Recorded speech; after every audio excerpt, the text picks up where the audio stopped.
Commission. At this time, I'd like to call on opening announcements.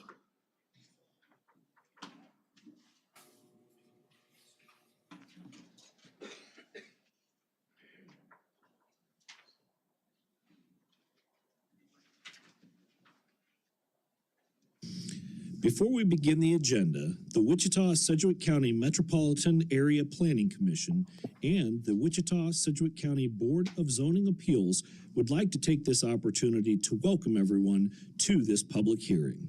For those in attendance, copies of the agenda for today's meeting, the public hearing procedure, and Planning Department staff reports on all agenda items are available in the lobby. The Planning Commission's and the BZA's bylaws limit the applicant on a zoning, subdivision, or variance application and his or her representatives to a total of 10 minutes of speaking time at the start of the hearing on that item, plus up to 2 minutes at the conclusion of that hearing.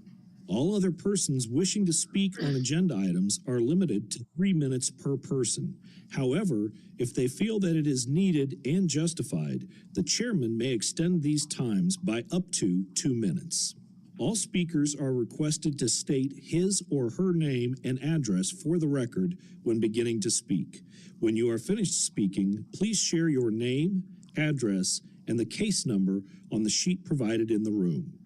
This will enable staff to notify you if there are any additional proceedings concerning that item. All speakers at the podium, please remove your face mask before speaking into the microphone. Please note that all written and visual materials you present to the Commission and the Board will be retained by the Secretary as part of the official record. If you are not speaking, but you wish to be notified about future proceedings on a particular case, please provide your contact information to the Planning Department. The Planning Commission and the Board are interested in hearing the views of all persons who wish to express themselves on all the agenda items. However, we ask that all speakers please be as courteous and concise as possible and avoid long repetitions of facts or opinions which have already been stated. For your information, the Wichita City Council has adopted a policy for all city zoning items. A copy of this policy is available from the planning staff. The City Council relies on a written record of the Planning Commission hearings and does not conduct its own additional public hearings on these items. The decision of the BZA is final. Any appeal of a decision of the BZA is to the district court. Okay, could we have a roll call now, please? We certainly can. Duell. Here. Foster. Here. McKay. Here. Fry. Present. Bill Johnson. Here. Blick. Present. Nix. Mr. Nix. Absent. Fox. Fox. Absent. Warren. Mr. Warren. Absent. Joe Johnson. Here. Miles. Absent. Zimbelman. Here. Aldridge. Here. And Williams Bay. Here. So 1, 2, 3, 4. I show 10 present, 4 absent. We have a quorum. Now I'll call for approval of the prior MAPC meeting minutes on February 22nd. I show that all were here. Could I have a motion or discussion on this item? So moved. Second. I have a motion by Mr. McKay, second by Mr. Brian Fry. All in favor signify by saying aye. Aye. Opposed, nay. Motion carries. Okay, we do have a Board of Zoning Appeals case. It is related to item 4.2 on the agenda. So we are going to hear, we're going to dismiss and go to the BZA meeting immediately after 4.2. Now we'll see what cases we can take on consent, starting with sub 2023-00060. That is at South 343rd Street West and West 15th Street South. Is there anyone on the commission that would like to hear this case? Is there anyone from the public present that would like to hear this case? If not, we'll take that one on consent. Excuse me, on consent. The next case is sub 2024-00006. That is located at North 135th Street West and West 4th Street North. Is there anyone? Mr. Excuse Chair, me, I believe case that- is being yes. deferred. So we'll skip that one. Next one is sub 2024-0007. That is West 53rd Street North and North Seneca Street. Is there anyone on the commission that would like to hear that case? Is there anyone from the public here that would like to hear that case? If not, we'll take that on consent. Then we have sub 2024-0008. This is located on South Ridge Road and 180 feet south of West Taft Avenue. Is there anyone on the commission that would like to hear that case? Anyone present from the public that would like to hear that case? If not, we'll take that on consent. Could I have a motion to approve? Move to approve Second. 2.1, 2.3, and 2.4. Okay, I got the motion, I didn't get the second. Who's, I think that was Joe. Was that Joe? Yeah. okay, Second. motion by Ms. Foster, second by Mr. Joe Johnson. All those in favor signify by saying aye. Aye. Opposed, nay. Motion carries. Now we have vacation items.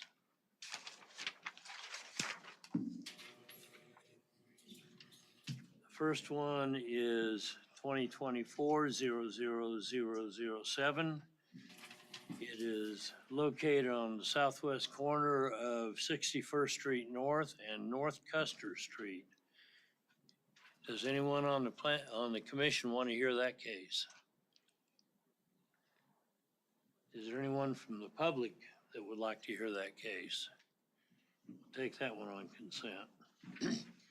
Next is vacation 2024-00008, and that is located on West Harry and 1/2 mile west of South Meridian Avenue. Is there anyone on the commission that would like to hear that case? Is there anyone from the public that would like to hear that case? If not, we'll take that on consent. Move to approve 3.1 and 3.2. We have a motion by Ms. Foster and a second by Mr. Williams Bay. All those in favor signify by saying aye. Aye. Opposed, nay. Motion carries. Now we'll move into the public hearings. First is Con 2024-00004, and that is located on the south side of Kessler Street near West Maple, 210 South Kessler Street. Anyone on the Planning Commission want to hear that case? Is there anyone from the public that would like to hear that case? If not, we'll take that on consent. Next, we have Con 2024-00006, and that is located South Seneca and 50th Street South. Is there anyone on the commission that would like to hear 4.2? Is there anyone from the public that would like Excuse me, Mr. Aldrich? I just have a question regarding this one. We had this is tied into the BZA, so don't we have to hear this or? I'm sorry, I should have said oh, we are. You're right. We are gonna hear this case. Excuse me. We have to hear it because we're gonna hear the BZA case as well. The two are related. Okay, moving on. 4.3 is PUD 2024-00001. And this is located on East Cherry and 127th Street East. Anyone on the commission want to hear this case? Is there anyone from the public here that would like to hear this case? Yes, sir. Yes. Okay, we will hear this case. Next, we have Zone 2024-00003, located half-mile east of South Seneca and West 50th Street. Does anyone on the commission want to hear this case? Is there anyone from the public that would like to hear this case? We'll take this one on consent. Next, we have Zone 2024-00004. This is located on South Seneca Street and West Haskell Avenue. Is there anyone on the commission that would like to hear this case? Anyone from the public here that would like to hear this case? Hearing none, we'll take this case on consent. The next case is 4.6, and we have a staff update on that, so I think we will hear that case.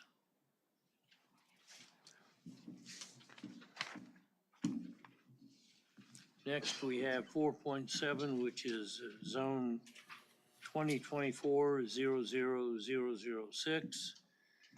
That is located on West 45th Street North and North 167th Street West.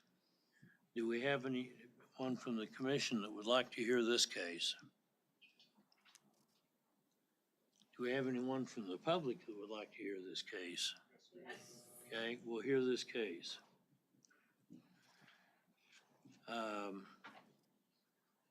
The next item, zoning case, was withdrawn, 4.8. So we can scratch that one. 4.9, Zone 2024-00008 is located South Rock Road and East 39th Street North. Is there anyone on the commission that would like to hear this case? Is there anyone from the public that would like to hear this case? If not, we'll take that on consent. The next item, Zone 2024-00009 has been deferred. So we now need a motion to approve the public hearing. Move to approve 4.1, 4.4, 4.5, and 4.9. Second. Okay, we have a motion by Ms. Foster and a second by Mr. Williamsway. All those in favor signify by saying aye. Aye. Opposed, nay. Motion carries. Okay, we will now go back.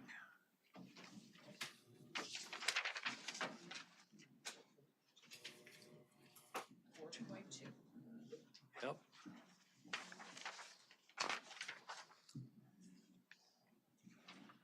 Four point two, can we have a staff presentation, please?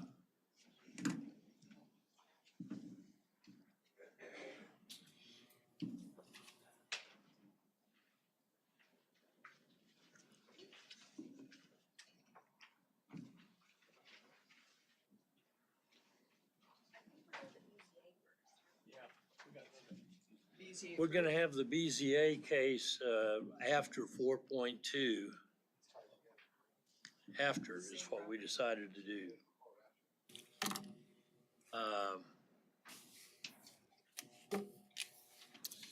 No, I think we're gonna have the BZA case after 4.2. That's my understanding. Right, Mr. Chair. and the reason for that is if this is approved, then we do need to hear the BZA case. But if this case is not approved, it still goes to the city council and we still need to hear the case.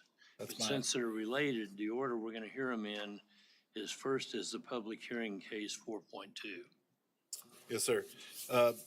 Good afternoon. My name is Brad Etherly, Senior Planner for the Metropolitan Area Planning Department. Today, we are discussing Con 2024-00006, a conditional use request in the city for Group Residence Limited. This request is for property zone TF3, two-family residential district. It is located north of West 50th Court South and 1/4 mile east of South Seneca Street. The address is 742 West 50th Court South. The applicant is proposing to open a Home Plus group home on the property. The request for Group Residence Limited would allow the facility to house up to 15 persons, including the staff, although the applicant has stated that they intend to house 12 residents plus the 2 staff workers that they have. The Group Residence Limited is permitted in the Unified Zoning Code within the TF3 by conditional use approval. The site plan submitted by the applicant shows 4 parking spaces in the driveway, which is entirely within the front setback. The off-street parking requirement for Group Residence Limited is 1 per bedroom, which would mean that they needed 12 spaces. The applicant is requesting 2 variances concurrently with this conditional use application, which we will hear shortly. 1 variance would be to reduce the required parking from 12 to 4 spaces, and the second variance would be to allow parking within the front setback. Again, we'll hear that case shortly. You can see by the zoning map here that the property is TF3 and is the property to the north is zoned SF5 and is undeveloped. Property to the south is TF3 and is developed with a duplex. Property to the east is TF3 and is developed with a duplex. And property to the west is SF5 and is developed with a single-family dwelling. The site does have access to West 50th Court North, which is a paved 2-lane street with on-street parking and no sidewalks on either side. Municipal water, sewer, and stormwater services currently serve the site. And Wichita Transit does not provide regular bus service to the area. If you can go to the future growth map. The conditional use request is in conformance with the community investments plan. The future growth map identifies the site as new residential. And the plan defines new residential as areas that reflect the full diversity of residential development densities and types typically found in a large urban municipality. The range of housing densities and types include special residential accommodations for the elderly, including assisted living, congregate care, and nursing homes. The use of Group Residence Limited is an acceptable use in this area.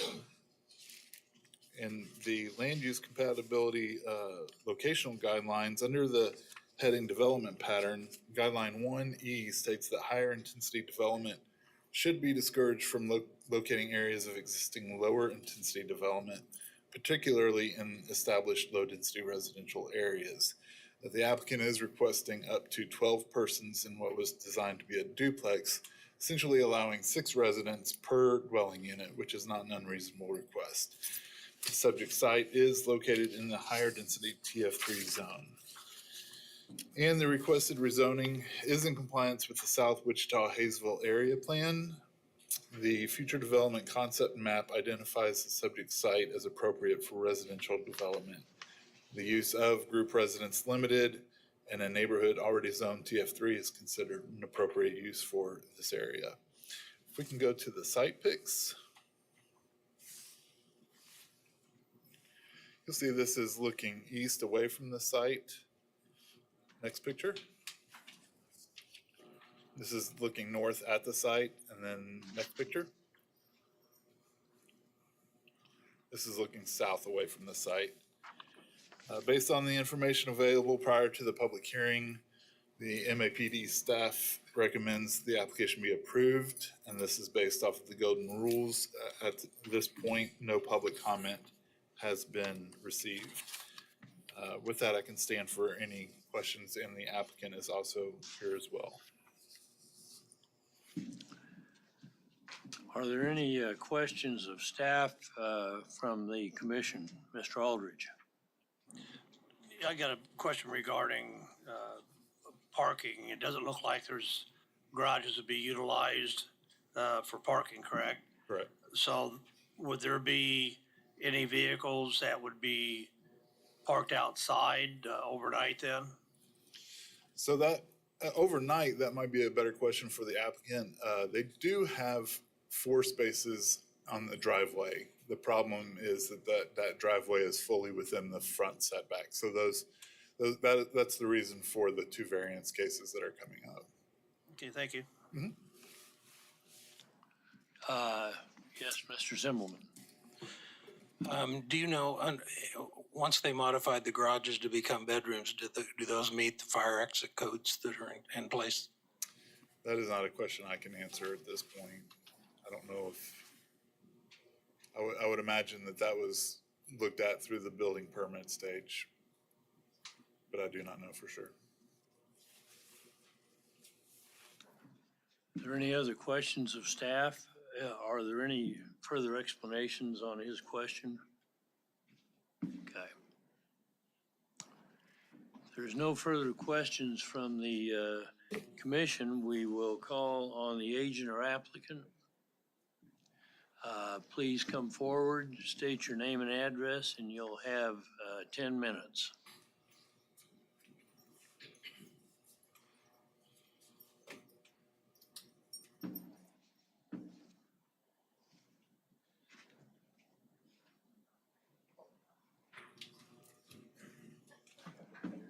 He's behind us. He didn't realize it was his turn. You see what we said? I got your back, John. I'm the applicant. Name's Chefu, and the address is 742 West 50th Court South, Wichita. Yeah. Sorry, kind of got lost. What was the question? Do you have any further comments you'd like to make on this case before we ask for any questions from staff? Oh, yeah.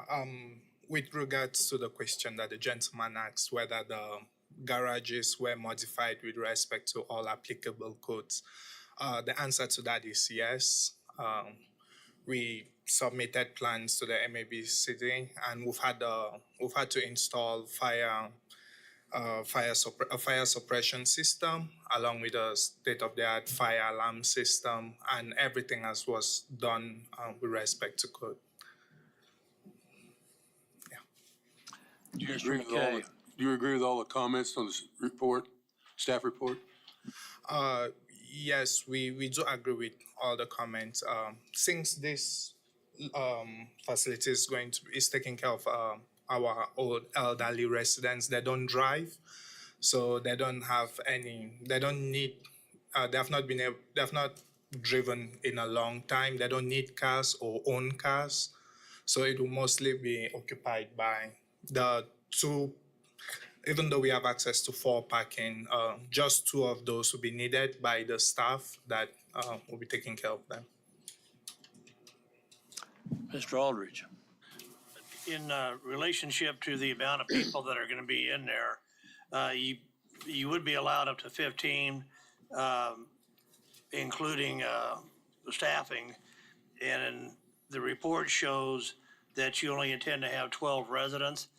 Does that include staffing for a total of 12?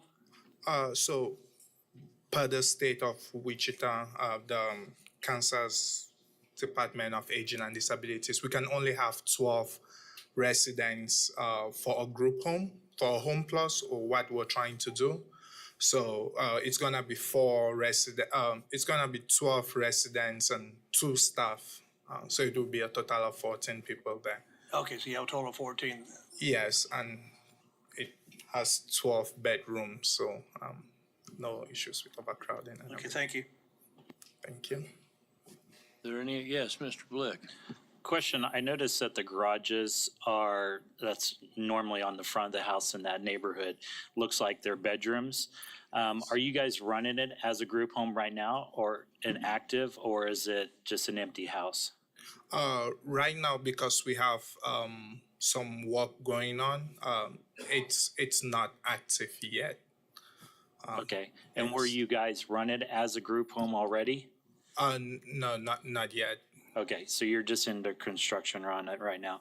And then how many rooms are gonna be in the house? There are 12 currently. On 12? 6 on each side. Since it's a duplex that was brought together, we just opened up the wall in between and did more renovation. So we have 6 rooms on each side. Do you know about how many square footage on each side of the duplex it is? It's about 1,500 square foot on each side. So you got 1,500 square foot and you have 6 rooms. And how big are the rooms? The rooms are about 10 by 9. 10 foot and change by 9, yes. And does each one of the rooms have its own bathroom, or do they share bathrooms? The entire unit has 4 baths. 4 bathrooms. 4 bathrooms? Yes. Okay. And then, so you're gonna have, altogether in that whole property, you'll have 12 people in 12 bedrooms and 2 staff members. Do they sleep there, or they just stay, or do they rotate out? Yes, they rotate out. The staff don't stay there. Okay, great. coming. Thank you.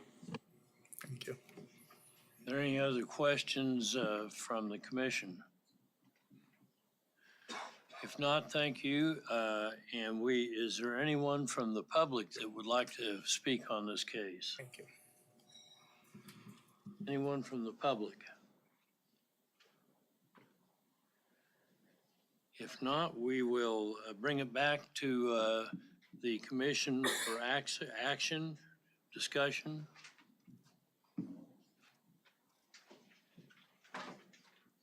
I move we approve, subject to the staff comments. Second. Have a motion to approve by Mr. McKay and a second by Mr. Bill Johnson. All those in favor signify by saying aye. Aye. Opposed, nay. Motion carries. Okay, now, this is the case that is related to the BZA. We're going to adjourn temporarily the Planning Commission, and we will call the Board of Zoning Appeals meeting to order. The first item on the agenda of the BZA is approval of minutes for February 22nd, 2024. I show that we have no abstentions from that, so discussion or a motion to approve. Move to approve. Okay, second. Second.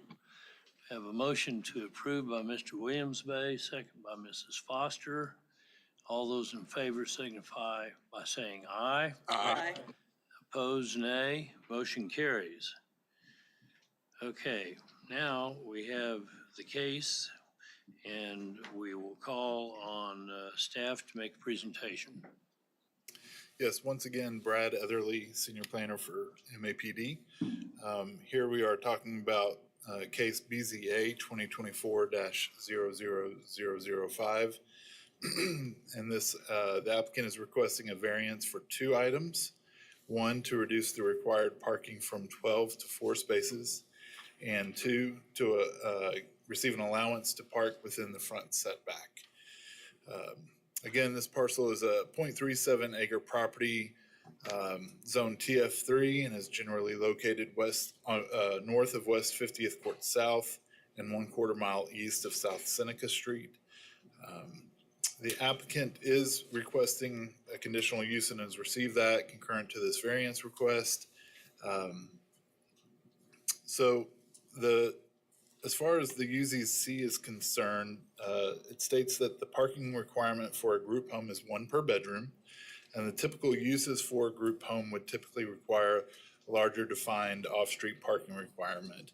The applicant states that typically only 2 vehicles will be on site at any one time, as the residents are care dependent and unable to drive. The UZC also indicates off-street parking spaces shall not occupy any part of a required front yard setback. Once again, to the north is zoned SF5 and is undeveloped. To the south is zoned TF3 and is developed as a duplex. To the east is TF3 and is developed with a duplex. And to the west is SF5 and is developed with a single-family residence. We'll go on to the 5 criteria for each variance request. Criteria number 1 is the request is unique to this property and was not created by the applicant. The applicant states that the residence is intended to offer care for the elderly without driving capabilities. Our caregiving staff only requires 2 parking spaces, and the property currently accommodates up to 4 cars, exceeding our parking needs. And staff analysis is that staff agrees that the situation of providing housing for individuals and likely adults who cannot drive is unique and not normally found in other situations with a group residence use. Criteria number 2, the granting of the variance will not adversely affect the rights of the adjacent property owners of residence. The applicant's narrative states that the granting the variance will not negatively impact the neighboring property owners or residents. Our staff will only have 2 cars parked daily, and with the current 4 parking spaces, we possess sufficient capacity to meet our needs without causing any disruptions to adjacent property owners or residents. And the staff analysis is that it is staff's opinion that if the associated conditional use for group residence limited is granted, requiring the applicant to provide the minimum number of parking spaces per the standards of the UZC will have greater detrimental impacts to surrounding properties. If the applicant is required to provide 12 off-street parking spaces, it will degrade the residential character of the subject site, which will negatively impact the surrounding properties. Criteria number 3, the strict application of the provisions of the zoning code would constitute an unnecessary hardship on the applicant. The applicant's narrative states that seeking a variance from the stringent application of the code's requirement for 12 parking spaces is essential due to the unnecessary hardship it poses. Expanding parking in the backyard would compromise the neighborhood's residential ambiance, and we aim to avoid such unsightliness. Additionally, utilizing the backyard for parking would deprive our renters of a space that they use for gardening, resting, and relaxation, particularly in the beautiful summer months, which significantly enhances their quality of life. And the staff analysis agrees that providing the minimum required parking spaces for a group residence limited on this site would cause a hardship on how the applicant and residents currently enjoy the property. Because the site is zoned TF3, no off-street parking is permitted in the front setback. Therefore, all the parking would have to be in the backyard, which would reduce the outdoor space currently available to those who reside at the home. Providing additional parking on the site could also have significant cost implications. Criteria number 4, the variance will not adversely affect the public health, safety, morals, order, convenience, prosperity, general welfare, or harmonious development of the community. The applicant narrative states that the requested variance, aiming to decrease the parking requirement from 12 to 4, ensures that no alterations will be necessary on the property and that the proposed variance maintains the current status quo without any modifications. Staff's analysis is that granting the variance will promote harmonious development by not requiring this property to provide a large parking area, which would detract from the neighborhood setting. Criteria number 5, the granting of the variance will not be opposed to general spirit and intent of the Unified Zoning Code. The applicant states that approving the requested variance aligns with the overall spirit and intent of the applicable code as our residence exclusively serves the elderly who no longer own or drive cars. Mandating parking spaces for 12 cars would diminish the property's and neighborhood's atmosphere, acknowledging that other group residences may house individuals who drive. Their unique situation warrants consideration. To maintain harmony and be less disruptive to the property, they believe the spirit and intent of the code prioritizes harmonious development over merely meeting minimum standards. Staff's opinion is that granting the variance upholds the spirit and intent of the Unified Zoning Code and promotes harmonious development with the surrounding residential properties. And this is the criteria for the reduction in parking spaces. I need to go over the 5 criteria for the parking in the front setback variance as well.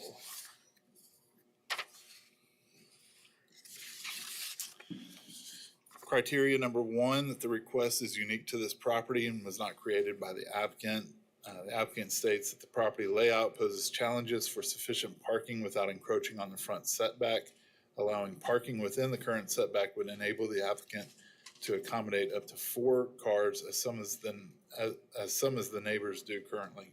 The facility caters to elderly individuals without driving capabilities and who do not own cars.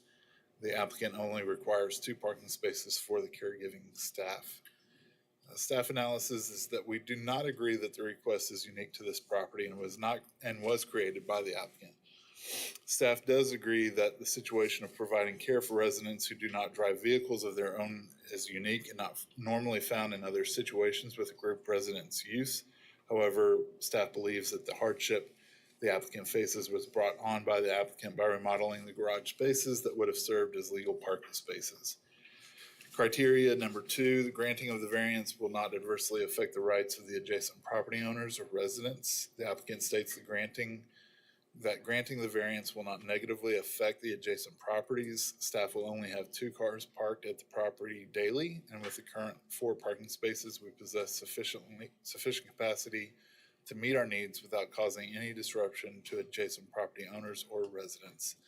Staff's opinion is that the associated conditional use use for group residence limited is granted. Granting the variance to allow vehicles to park within the front setback will not adversely affect the rights of adjacent property owners. Criteria number 3, the strict application of the provisions of the zoning code would constitute an unnecessary hardship on the applicant. The applicant states that seeking a variance to allow for parking in the front setback is essential due to the potential unnecessary hardship it poses.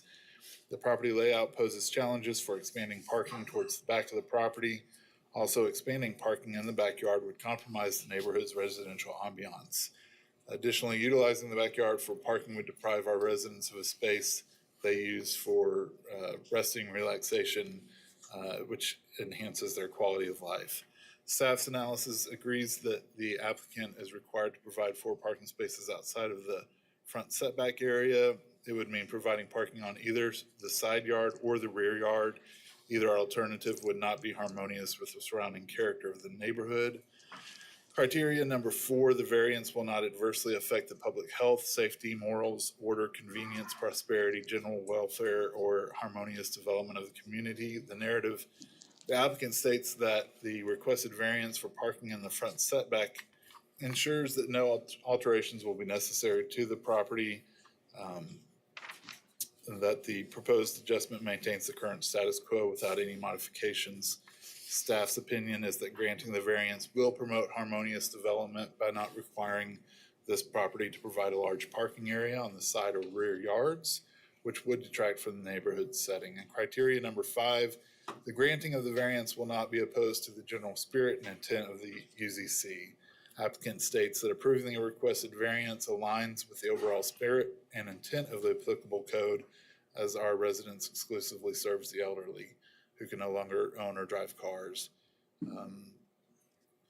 Staff's analysis is granting the variance upholds the spirit and intent of the UZC and promotes harmonious development with the surrounding residential properties. Staff's recommendation is that the variance to reduce the off-street parking requirement from 12 spaces to 4 spaces be granted. The recommendation of staff is that the request to allow required parking within the front setback does not meet the 5 criteria to grant a variance for the parking within the front setback. Should the board determine that all 5 conditions necessary to the granting of the variance to park within the front setback are found to exist, staff recommends conditions of approval that are listed in the agenda report. We can go back to the site pics real quick for the record.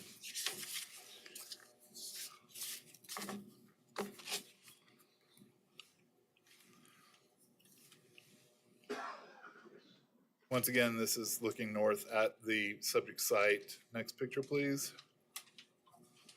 This is looking east away from the site. And then next picture. This is south looking away from the site. With that, I can stand for any questions as well. Any questions from members of the commission? Mr. Blick? I have a silly question for legal. Some subdivisions have covenants, as I say, that they can't park the vehicle out in the driveway overnight or anything like that. Does any of that play effect or anything? No, we cannot override covenants in a subdivision, so that would be whatever they have. I don't know what they have there, but. Sounds good. Thank you. Any other questions of staff from the commission? Not, we will call the agent or applicant to the podium.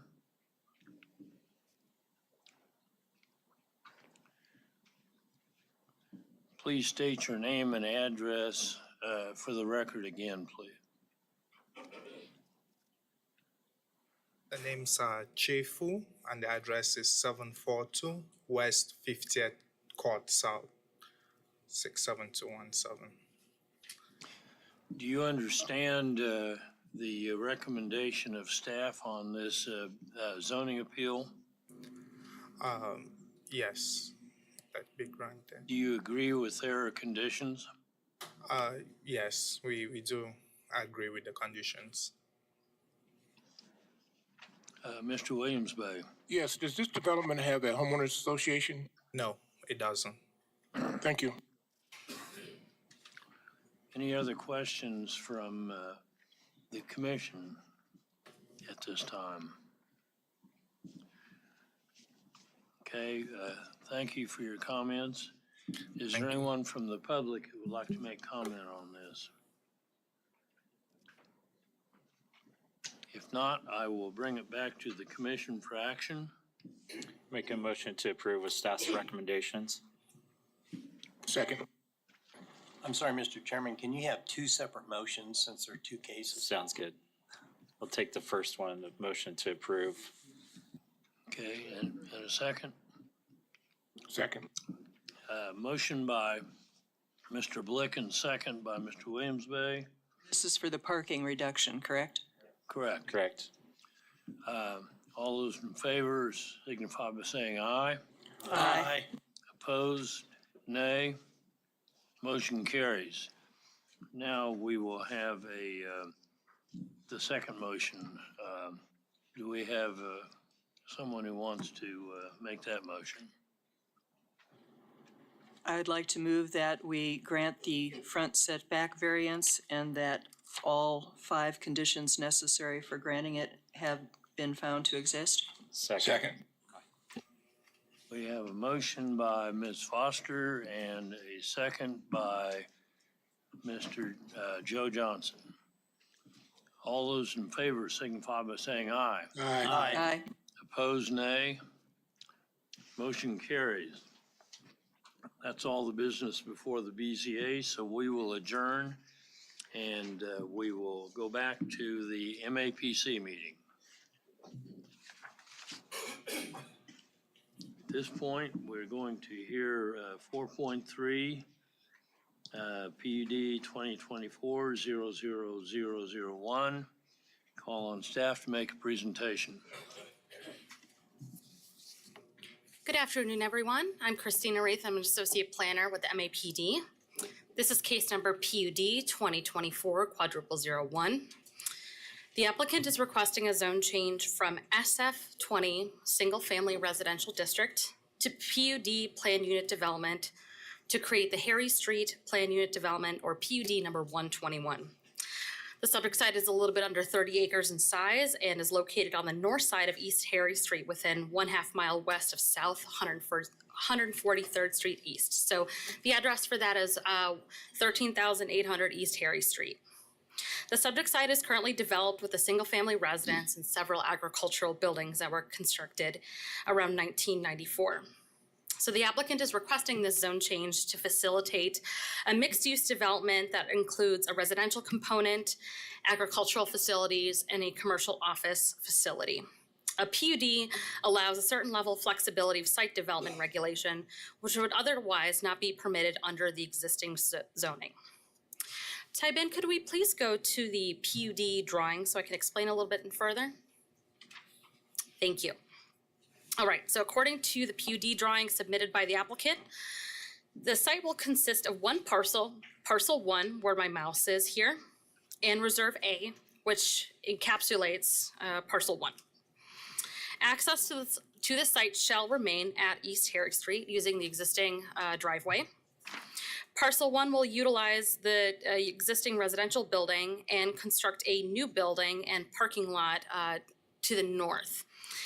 Since this report has been written, I have received an additional PDF from the applicant specifying what this proposed building is going to be. It's going to be approximately 12,000 square feet in size and will have its associated parking lot here.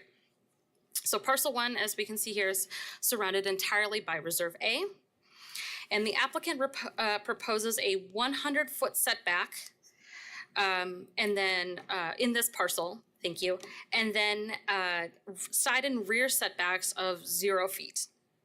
Parcel 1 shall be limited to those uses permitted by right in the single-family residential district, SF5, and GO, General Office District, except for the uses listed in the PUD text of the staff report, which is later in the report. Reserve A will contain the existing ponds and agricultural buildings and agricultural areas. It shall only permit, within Reserve A, it shall only permit new or existing agricultural uses. Now, I did run this over by the applicant when we were wrapping up the report, and we wanted to maintain the setbacks in the current zoning for any new construction, and they were agreeable to that. So the setbacks for Reserve A for any new buildings shall only be agricultural and should be under the zoning for SF20, which is what it is now. Parking within the PUD shall be provided in accordance with the Unified Zoning Code unless otherwise specified in the parcel description, which is in the PUD text. So for comparison, SF20 zoning has a maximum height of 35 feet or 45 feet if located at least 25 feet from all lot lines, with no maximum height limit for barns, silos, and other similar farm buildings. The PUD proposes a maximum height of 45 feet within parcel 1. I didn't clarify that in the report. For any other, except for those exempt by the Unified Zoning Code. So in SF20, that would include barns, silos, etc. The character of the neighborhood is residential. There are parcels, some are within unincorporated Sedgwick County. Others are located within the city of Wichita, but they are primarily single-family residences, or they're undeveloped, or there's a reserve. So the subject site currently has access to East Harry Street, which is a 2-lane arterial street. The requested zone change is in conformance with the Community Investments Plan. If we take a look at the 2035 Wichita Future Growth Concept Map, Tybin, could you please pull that up? Thank you.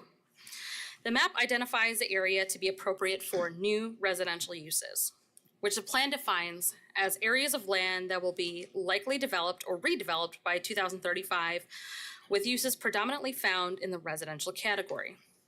Pockets of major institutional and commercial uses likely will be developed in this area based upon market-driven location factors. The proposed rezoning is also in conformance with the Community Investment Plan's land use compatibility guidelines.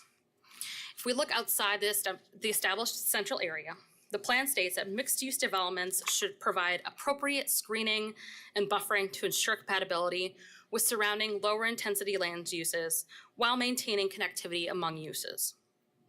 The PUD is proposing both commercial and residential uses on parcel 1, which is, again, completely surrounded by Reserve A. And if you, sorry, could we go back to the PUD plan, the black and white one? Thank you. So as you can see towards the bottom here, it might be hard to tell, but there's 360 feet on this side, 360 feet on this side. And just based on me with my GIS, it's about, again, 360 feet on this side. So we're seeing a 360-foot buffer between, any commercial residential uses and the reserve. So based upon the information available at the time of the public hearing, staff recommends approval of the application subject to the provisions of the Harry Street PUD, which are attached in your staff report, and they're subject to the following conditions that are listed below in your staff report. So this recommendation is based on the golden rules. I won't go through all of them. I'll just go through some of the public comment. Staff has received several comments from the public, most of which are in opposition to the requested zone change. So if they were received about a week prior to this meeting, they are attached to this report. I did receive some additional comment between last week and Monday afternoon. I sent that as a PDF to you guys on Monday afternoon. I believe you guys have all received it? Great. And then I received some additional comment between Monday afternoon and this morning. Those comments were printed out and distributed to you guys. And with that, I will go through some of the site photos.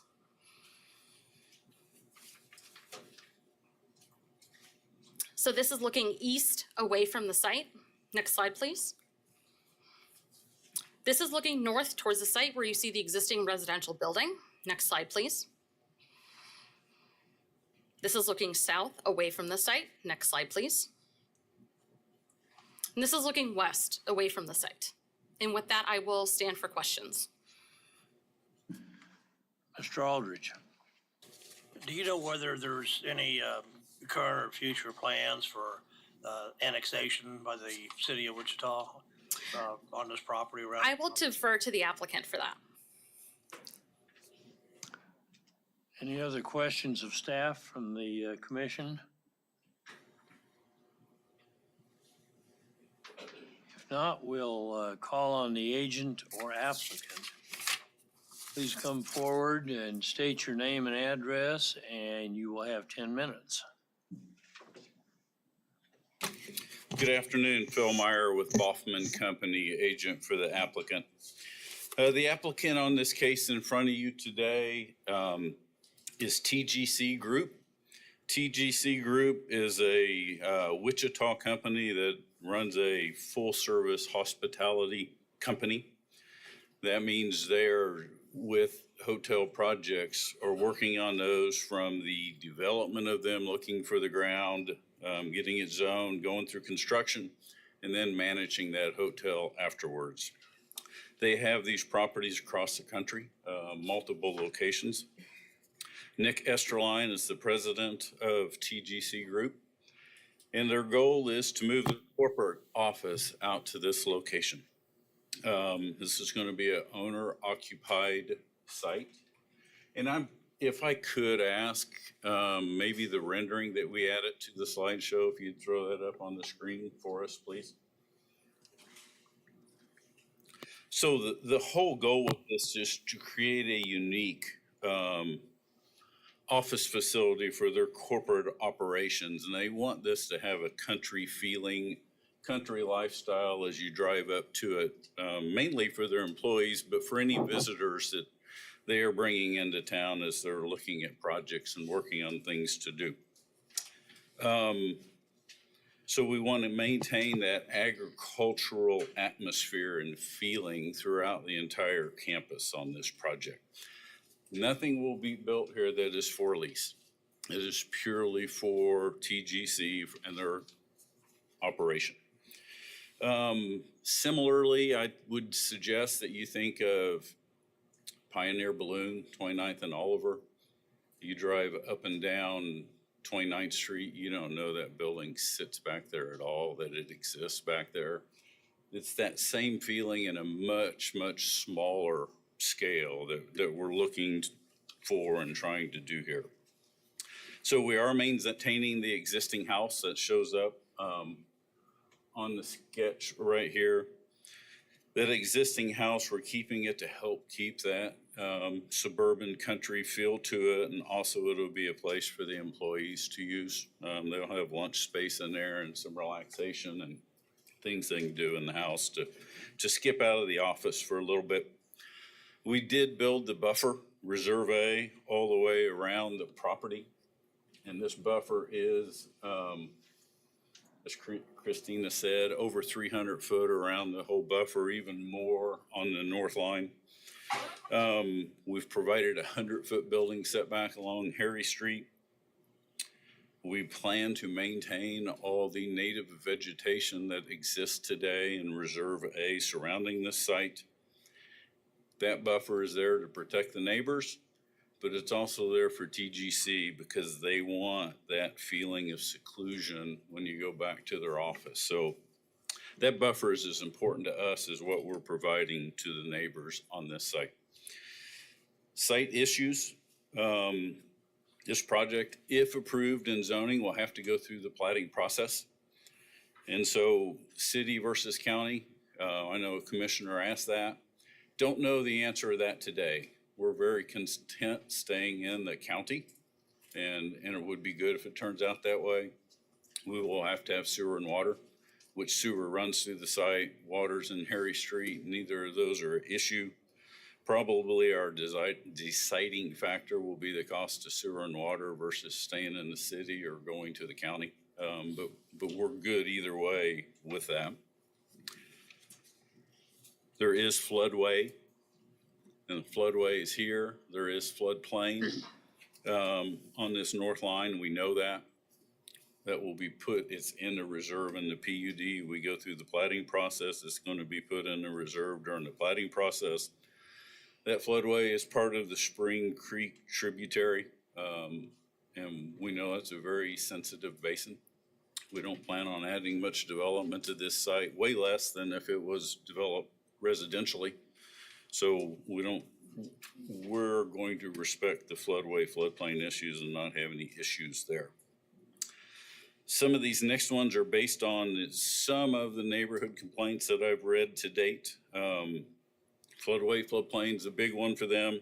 Traffic is a big one for them. So this site is 29.5 acres in total. South of the floodway, there's 22 acres in total.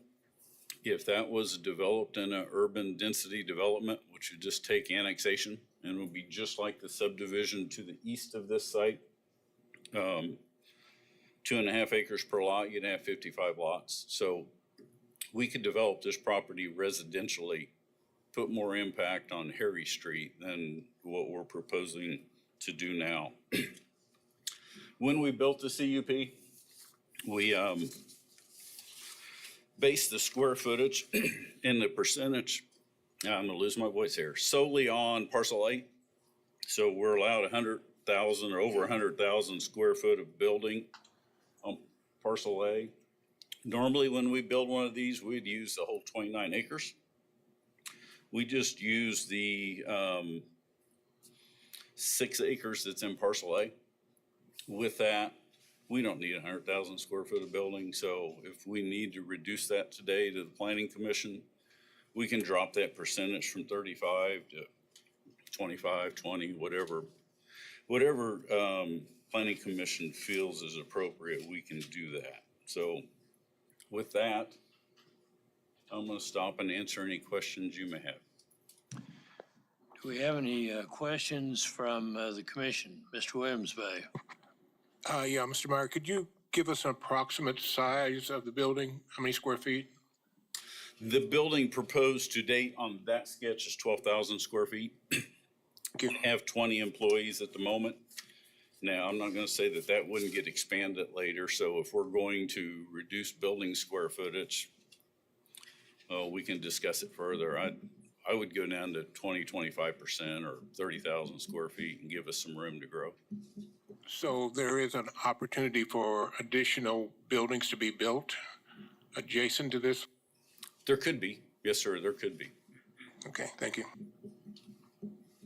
Mr. Blick. Do you know what the hours of operations are going to be? 8 to 5 normally, but I'm going to tell you, 7 to 6 normal normal office hours. Gotcha. Do you know their existing business? Do they do anything on the weekends right now? I'm sure they have people in the office on the weekends, but it's not Just- very often. I mean, Okay. you're gonna have one or two people in there for a little bit. It's Okay. not. The reason why I asked that question, I just didn't know for like events and stuff, this type of plan, if they were gonna do events out there or anything like that, planning on.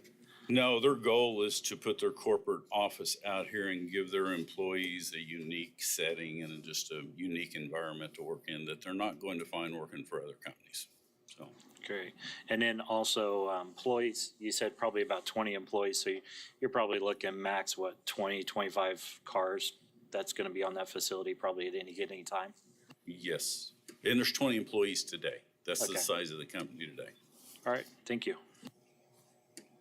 Any other questions from the commission? Not, thank you for your presentation. We'll now call on anyone from the public that would like to speak on this. Please approach the podium, give us your name and address, and you will have 3 minutes. Do you have anybody from the public?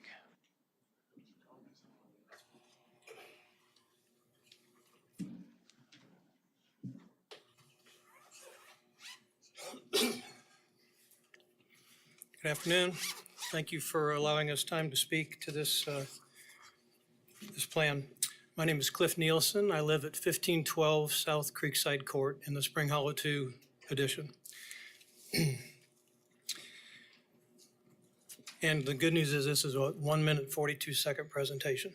So adding a commercial office building in an area that is zoned and already developed residential, we believe is inappropriate and creates traffic and safety concerns.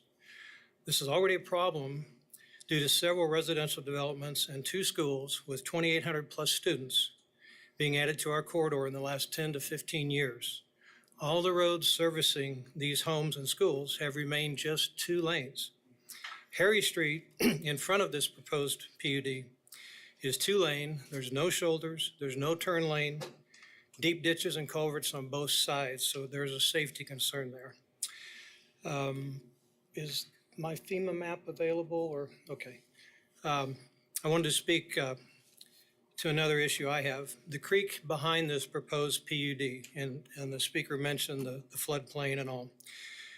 That creek runs behind many of our homes.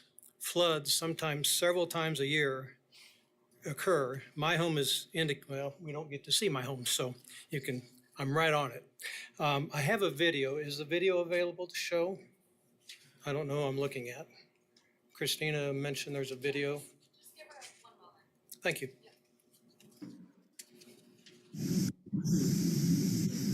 Okay. This video is from June 18th of 2019. This has happened more than once. The worst flood I had was at night. I couldn't video it. It was dark. The creek cannot handle more water from rapid runoff from a commercial building and parking lot. The existing large pond on the property in question is shallow and already serves as retention for water coming actually off the undeveloped property south of Harry. That is all heavily wooded and all drainage. That water runs right under Harry into that pond. So in conclusion, I'll keep this short. We believe PUD zoning is not appropriate for this property due to increased flood risk, increased traffic, and possible accidents on Harry, the negative impact on the character of our neighborhood, which is all residential all the way around, and neighborhood opposition. Thank you.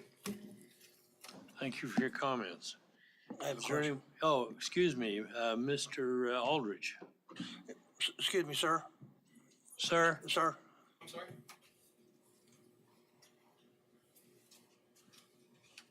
Yeah, sir, I have a question for you.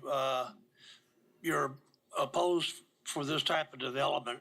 What do you think would be, cause more of a risk if this development went through the way it's projected? Or if this was developed for residential, which do you think would pose more of a problem and create more of a flooding issue? I'm not an engineer. I think they both present a problem. I think both of those issues would have to be addressed and engineered. We have a big drainage issue and flooding problem now with the existing developments around our area.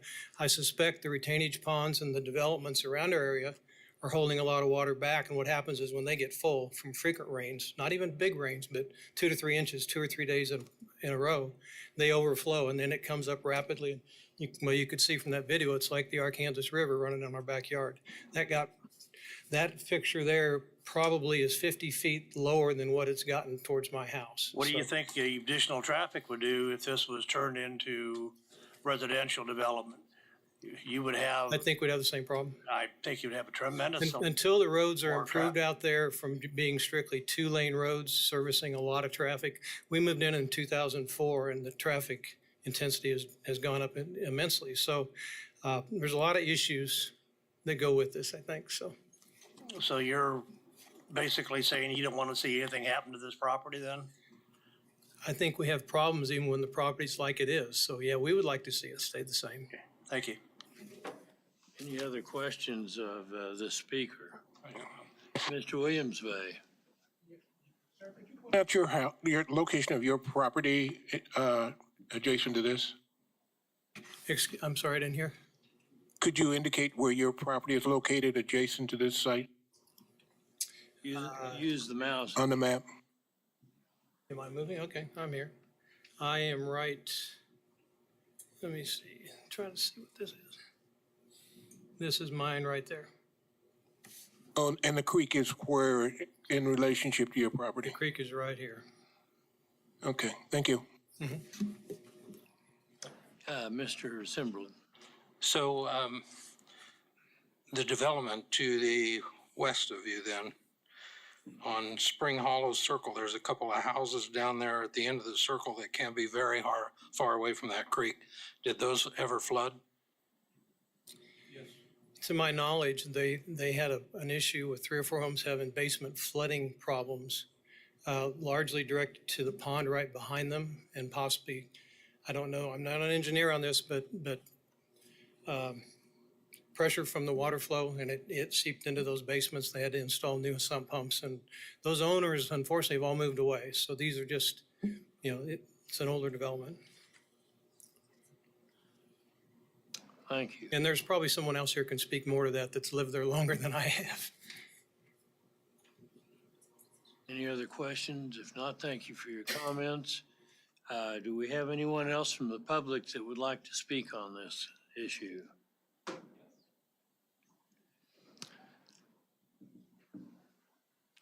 Please state your name and address, and you have 3 minutes, sir. Yes, sir. Dave Langston, and I have a residence about 330 feet north of the subject property. And we are, the one concern that I'd like to point out is the footprint of the building. Yeah. The footprint of the building is going to be roughly in here. Then the parking lot's going to be in here. And I've submitted a Exhibit A to our submission, which it gives the GIS map, but it also shows the floodplain and it shows the contours. And that would be our Exhibit A. And so the base of this creek is about 1,295 or 1,299 feet above sea level. And this proposed building location is at about 1,304 above sea level. So it's about 5 feet above the creek floor as it's proposed. And it looks like the top of the flood zone is about 1,309 or 1,310. So this, if you can visualize that building sitting in that location, I suppose I'd say the building is maybe 120 by 50 or thereabouts. It's a 6,000 square foot close. Well, that's 2 stories though, isn't it?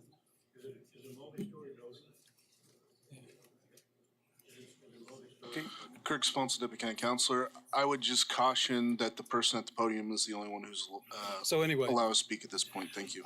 I'm assuming it's a 6,000 square foot footprint, but then the parking lot's a little bigger than that.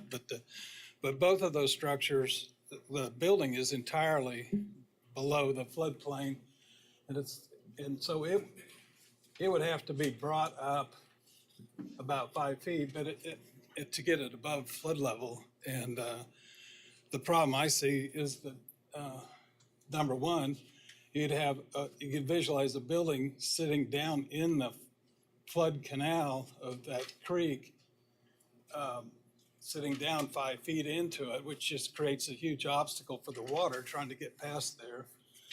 And then to a lesser extent, the parking lot, because about half of the parking lot's also below the floodplain. So you'd have to bring the parking lot up 4 or 5 feet. And I'm not very good at the calculations, but I would assume that's going to be about 40,000 square feet of fill dirt, and that's about 100 large dump trucks full of dirt you'd have to fill in just to simulate or just to raise the footprint of the buildings. But of course, you'd have to throw more dirt in than that because they'd have to taper out. Sir, your time is up. Okay. Do we have anyone else from the public that would like to speak at this time? Please state your name and address, and you'll have 3 minutes.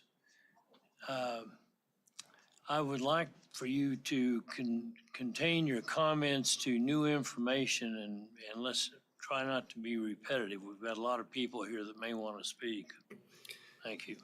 Your Honor, I'm William A. Vickery. I live at 1542 South Spring Hollow Circle. My wife and I built our house new there 36 years ago when Spring Hollow was being developed.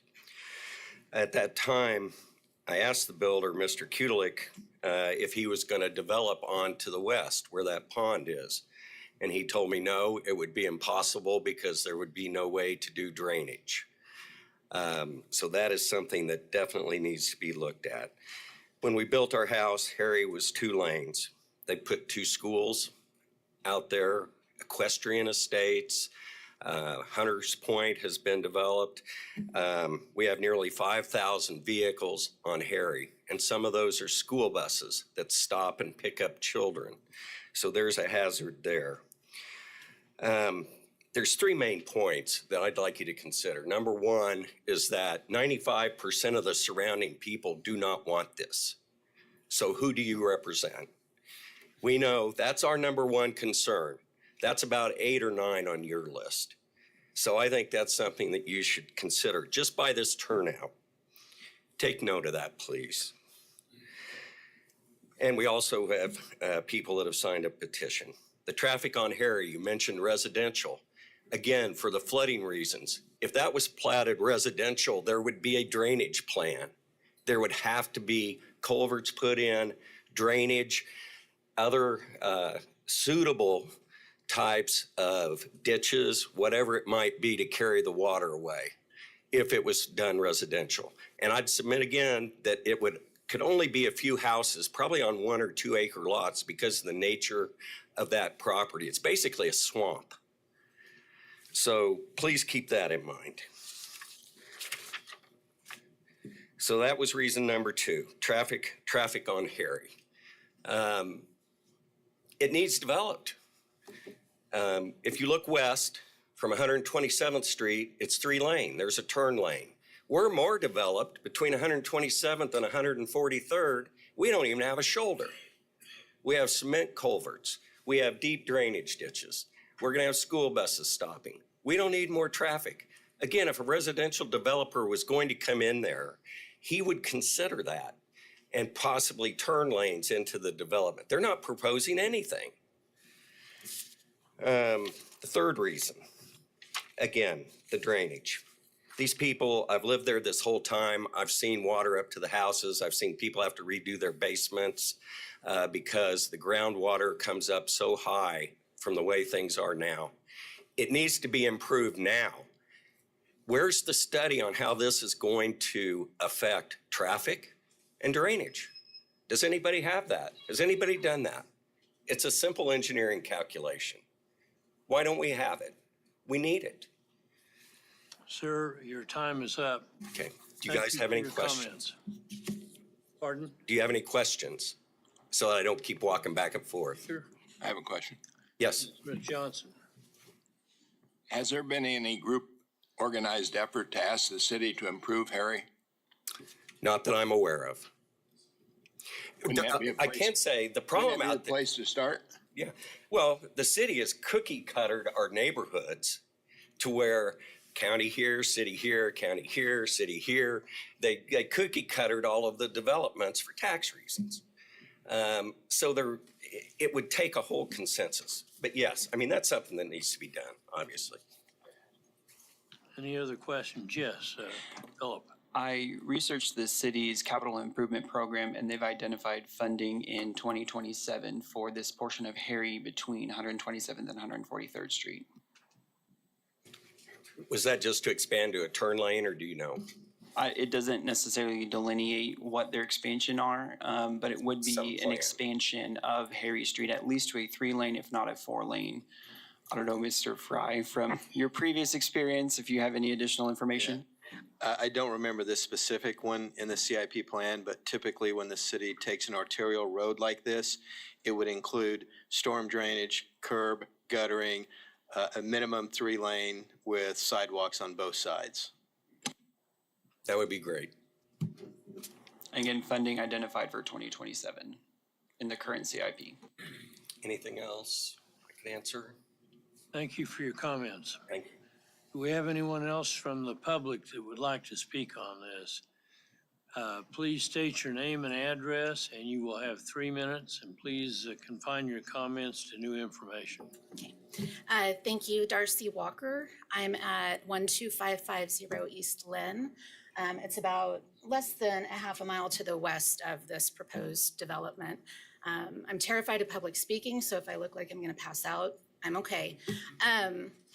I actually just wanted to touch on the golden rule of conforming to the neighborhood, but there's been a lot of talk about drainage, and I think I have a unique perspective. I was not planning on talking about this, so hopefully if I run over, you'll give me a little bit of grace. The neighborhood that I live in is a dead-end road. There's only 12 houses on it. We each have a couple of acres. Those homes have been there. First one was built in, I believe, the 20s or 30s. Our home was built in the 60s. Directly to the north of us, there was a development that was put in about 10 years ago. It's currently still being developed. The city and the planners said that the drainage was done to code. Almost every person on our block has had significant drainage issues that have impacted our basements. We ourselves have had to do regrading. We have not received any assistance from the city to get that corrected. The blanket statement is everything was done according to plan. So I just want to put that on the record that although we're going to talk about drainage, say it'll be platted, everything will be worked out, I have no faith in that. Just my 2 cents about that. I would like to say that the people that live in this area purposely chose this neighborhood because of the serenity, the larger lots. The people that have lived on my block, most of them have had those houses in their family for generations. We are relatively new and we've been there for 9 years. We purposely sought out this area. We do not want an office building, and I'm sorry, but when we look at the proposed plans, if you want me to believe that a developer, that's his business, has bought this land with the intention of putting one office building and using the existing house and limiting it to that, I will not buy it. It also opens up the other large lot, currently zoned, single-family residential houses to being snapped up by another developer, and we go through this process again. It sets a precedent that we do not want. And I guess that's my point. If anybody has any questions. Thank you for your comments. You're welcome. Any questions of the speaker? Thank you. Thank you. Is there anyone else that would like to speak? Please state your name and address. You have 3 minutes, and please confine your comments to new information. My name is Kate Noller. I live at 1504 South Spring Hollow Circle, Wichita, Kansas. So we are located. Ma'am, if you can use the mouse to point to that, we need to get this on the record. Sure. My husband and I moved in 1987. We were one of the first ones to build in Spring Hollow. We moved out there from a location closer to Rock Road. We wanted to live out in the green space of Wichita and the surrounding area. We wanted to live by a creek. We wanted to live by a beautiful foresty area that's on the north side of our home. So when I look out my kitchen window, I see forest and I see a creek flowing. Now, as far as the flood, because we've been there so long, our property has been flooded at least a dozen times. One time, it was 2/3 the way up to the back from our house sitting on our property to the creek. So the one picture you saw of the flooding, we've been flooded at least a dozen times with different rain. Now, once they started building equestrian estates and some of the newer developments, they put in ponds. That became a requirement. And we were happy to see that because after that, we had less flooding. Now, did it stop it? No. You saw the picture of my husband standing in the back of our yard by the flooded area. So we still get flooding, but prior to that, the flooding was worse and came up closer to our homes.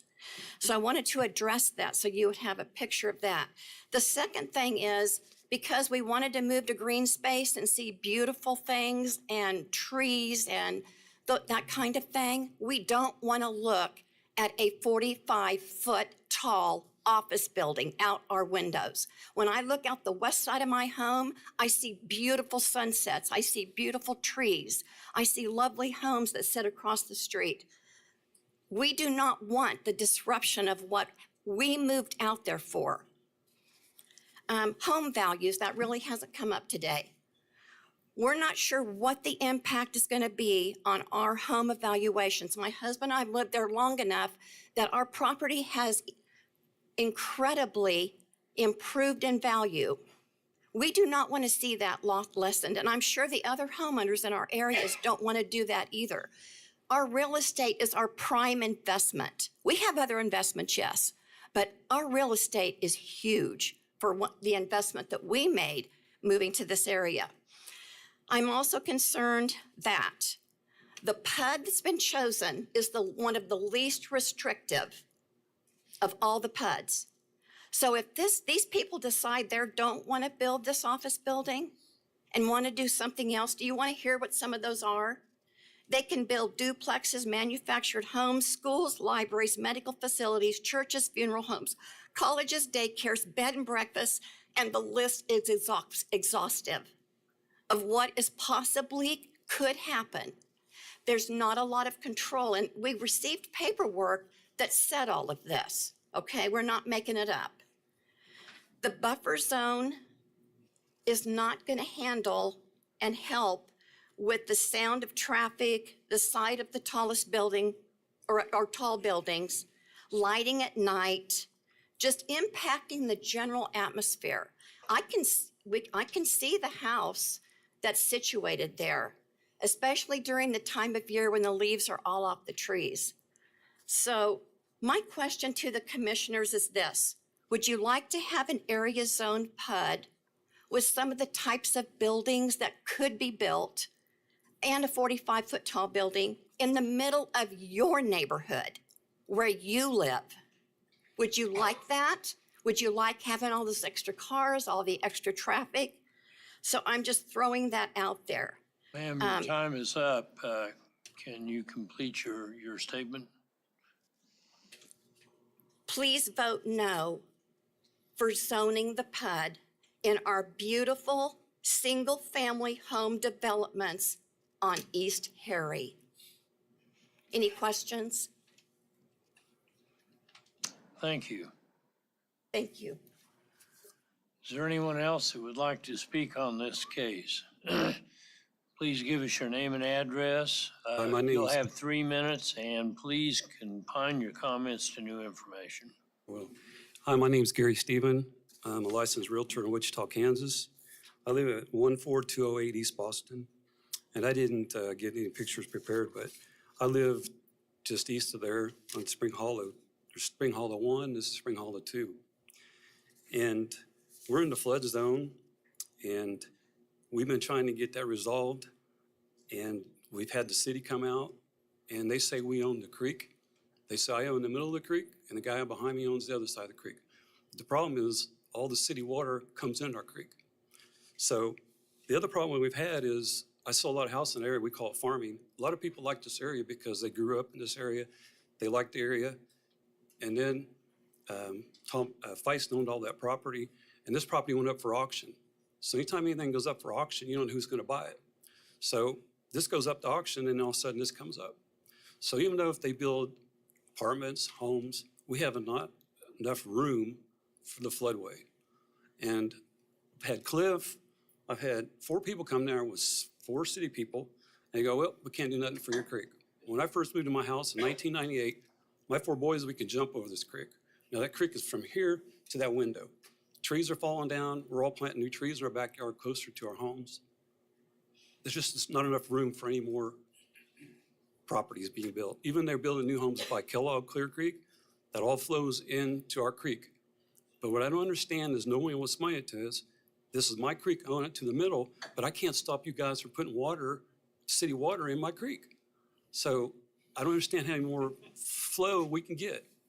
So we need help from the city.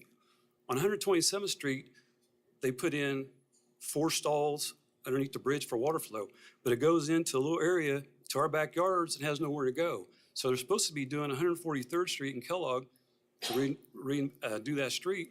And I don't even know if they're going to do the bridge because it's built in 1996. If you guys could come back and see our bridge that we have back there, a dam, when I first moved there, it was this big. Now it's got gullies washed out on both sides for all that water to go to.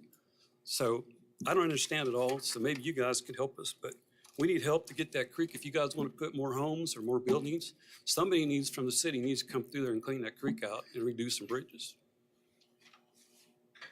So anybody have any questions? Any questions of the speaker? I'd like to just state we've heard a lot of comments about the flood zone and flooding in this area, that if this application were to be approved, that it's going to have to go through platting and all city inspections before any building permits are issued on this. And maybe we can have some more comments at some point from the city on that, but we understand the issue with the flooding. Thank you. You guys can pull up the city map. You can see all the homes are in the flood zone. And the problem is these guys are going to run into, that I run into with selling homes. If the city puts your property in a flood zone, you're going to have to get a survey come out, and they're going to have to escalate dirt in there, and it's going to cost the seller $1,000 to get that home out of the flood zone, because FEMA will put the flood zone on you, and it's automatically $2,500 a year for flood FEMA insurance. I sell real estate, and I go to sell a home to somebody, and if it's in the flood zone, I'll talk my buyer out of buying because they're going to have to pay money for a flood zone. It's going to bring their taxes up. Thank you for your comments. Sure. Appreciate it. Is there anyone else that would like to speak on this? Again, please state your name and address, and you'll have 3 minutes, and please confine your comments to new information. My name is Catherine Shield. I live at 13420 East Harry. That means I am next door to this property. Chuck and I bought this property 42 years ago. Yes, we have had flooding, but fortunately, we sit up high enough. I've watched it flood. I really think we need to consider the animals, and the reason we all came out there was to be in green space. And that's why you need to think about how you're going to do this, or is this the best usage for this land? Thank you. Oh, do you have any questions? Thank you, ma'am.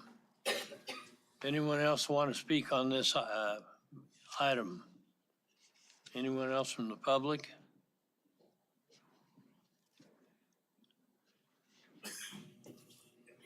Please state your name and address. You'll have 3 minutes, sir, and My name please is confine Carl. your comments to new information. My name is Carlos Vasquez. We're at 1539 South Spring Hollow. We are the property right here, right by that pond. So I'll be honest, I could say I'm ignorant or oblivious to PUDs or SF5s, SF20. This is the first time I'm ever hearing about this. My wife and I bought this home a year ago with the intention of living country and in the city still. Never in a million years did we expect to, invest almost $100,000 to get in this home so that our kids, our young kids, can look out their window and see up to a 45-foot building. As they mentioned, look in your heart. Would you want a 45-foot building in your backyard, or would you like to see nature? She mentioned about the animals. Just last night we were listening to coyotes and baby coyotes screaming for their mother or father, whatever they are. We could hear them screaming. What's this going to do to the animal life out there? Cliff mentioned about having wild turkeys in his backyard.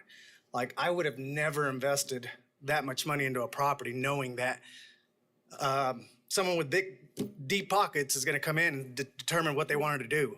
They purchased this land on a whim, hoping that they could rezone it and affect everyone in this room. I couldn't have purchased this home with hopes of changing into a bar. I would have got shut down immediately. So I ask of you, please do not allow this to happen. They took the risk to buy this property and spent $1.9 million. And from what I heard is they actually paid a couple $100,000 more than what it was going for to ensure the sale of this property was in their name. That was their investment. They chose to do that. We didn't.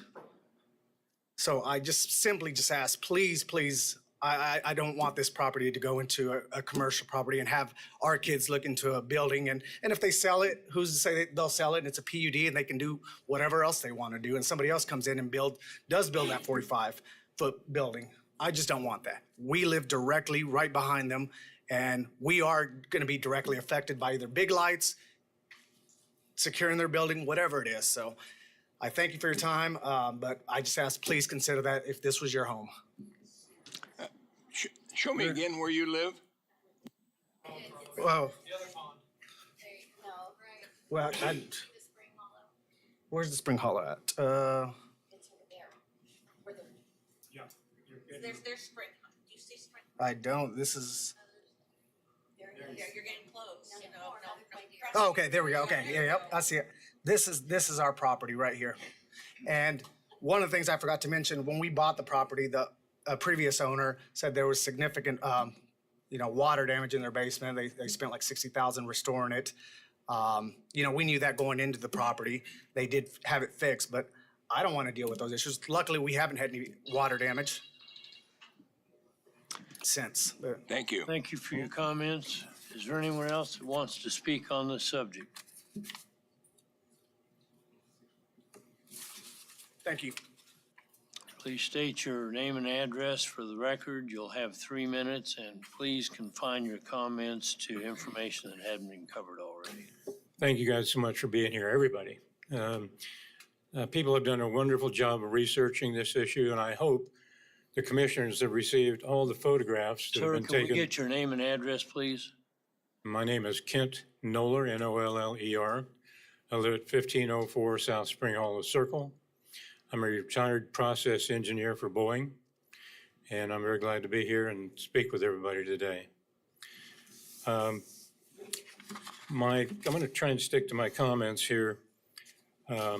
My issue, I think some of the other issues in the golden rules have been, through photographs, evidence, and testimony, have been addressed. I have a concern with item 6 in the golden rules, and that's conformance to the comprehensive plan, community investment plan. And concerning future land use, the map that you've been shown is inaccurate. The area of development is vastly greater that's already developed in existing developments than is shown on that map. I'm concerned that the commission is looking at information that's 30 years old.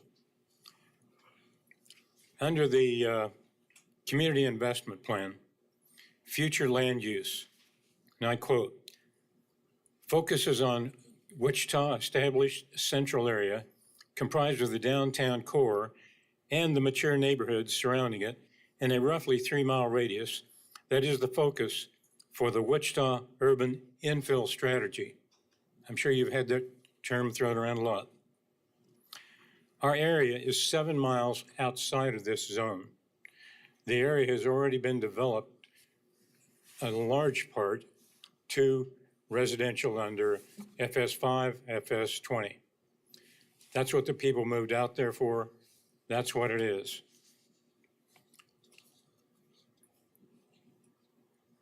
I'm going to move on since everybody else has pretty well covered information. You have much more recent photographs, much more complete photographs and evidence of the situation out there on Harry Street, as well as the erosion due to all the impervious surfaces that have already been added to that region through the developments that are causing damage to the creek, damage and polluting our properties.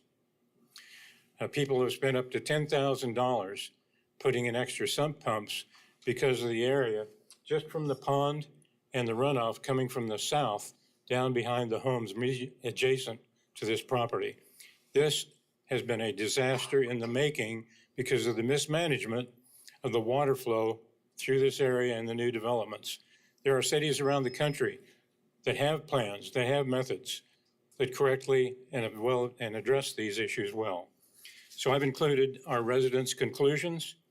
The proposal and the staff report findings are incomplete. They fail the golden rule test, and they're out of conformance with the intent of our City 2030 plan. Facts and experience show public health, safety, and well-being are and will be increasingly adversely affected. And that's from the evidence. You've got people that have testified to that. You've got expert witnesses and real estate people that attest to that. The Metropolitan Area Time's Planning up. Commission.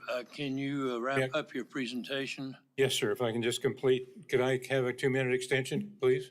I can give you a minute if you. Okay, very good. Facts and experience show public health, safety, and well-being are and will be impacted. Metropolitan Area Planning Commission presumptive recommendation for approval of this zoning request is contrary to provided evidence and the wishes of the community. And I also provided a chart that shows the petitions that have already been signed asking you to not accept this proposal. Residents request. We are united in formally requesting the denial of this zoning request, and we request that residents, we request a freeze on the area development. City of Wichita engineering departments and other agencies become engaged and physically corrective actions are made to the complete satisfaction and repair of the issues in this area. And thank you guys so much. We appreciate your listening and reviewing our material. Thank you for your comments. Thank you. Any questions? Is there anyone else present that would like to speak? We've heard a lot of testimony, and I really, again, would ask that you not cover information we've already discussed. You've got 3 minutes. Please give us your name and address. Thanks. I'm Brent Duran, live at 1509 South Spring Hollow. You can see over the mouse cursor. My wife and I moved here about 5 years ago, completed residency and medical training, still work at KU Medical School because of Wichita community and what I believe is a gem in the state of Kansas. I convince a lot of other residents and medical students to stay within Wichita, and I show off what has been given to me. Very, very much appreciative of the things that I've been given and showing that with the property I currently have. I have significant concerns about a PUD coming in, and especially with human nature, knowing that there's going to be other lucrative things that they're going to look for to add on. And I have grave reservations about the impact on what's supposed to be reserved in the nature preserve. A lot of people talked about the water. I've been affected by that as well. But I really want the committee to take into their own heart, as was mentioned before, what would they want in their own backyard. Thank you. Thank you, sir. Is there anyone else who would like to speak at this time?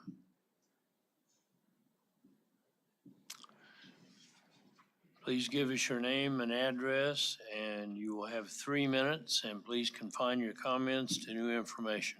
Yeah, my name's John McBride, and I live in Spring Howell Circle, and I live right here. I don't bump up next to the property, but I can see the property. I'm across from the pond, across from the house, the existing house that's out there. I moved there, 20 years ago because of the development. Mature trees, mature housing. There's already a house there. Most of it is in the area, is single family 10, single family 20 sprinkled in there. And the idea of a PUD coming in there that's loosely describes what could be built, whether it's their development or maybe something else that they sell and they get somebody else to come into development, kind of scares us. When they can put pretty much anything they want in there with a slight modification or a signature. So it does scare everybody that's here today. We'd like to see more guarantees exactly what will be in there and what can be in there and what cannot be in there. We've heard of some things that can go in there, but we're nervous. The writing is very loose in the PUD. It's a big concern. 45 or a 4-story building or 45 feet building is a concern, or multiple residents going in there would be a concern. Right now, that lot is single family 20. And it's, like they said, what is it, 30 acres? To have it developed would hurt our neighborhood immensely for all the reasons everybody's heard. We would like to have guarantees of what this developer is going to do. I know he says what he's going to do, but it also says that he can do other things. So that's my concern, is the guarantees. What can they do, and what we want. And it was zoned a long time ago. Somebody from the Sedgwick or from the city zoned it with a plan, and now somebody wants to change that plan. And you guys need to help look after the people that have invested their money, their time in this area. And I guess that's all I need to say, is that we need a little bit of help and a little bit of protection. Thank you, sir. Any questions? Is there anybody else that would like to speak on this issue? I don't see anyone, so I am going to now ask the applicant. We've got one. She was out in the alcove, and she would. Okay, please state your name and address, and you'll have 3 minutes, and please confine your statements to new information. We've covered a lot about floods. We've covered a lot about wildlife. So please, thank you. My name is Karen Langston. David and I, my husband, who already spoke, live at 1095 South, 143rd Street East in Wichita, Kansas. The reality is that according to the Wichita-Sedgwick County Unified Zoning Code, its purpose is to provide compatible land use patterns and to establish development standards appropriate for each zoning district. We are currently a residential-based district, and you're being asked to completely change the nature and class of the district to include a PUD, which is a more extensive district that does not conform to the current use and character of the neighborhood, and as previously pointed out, does not comply with the zoning golden rules.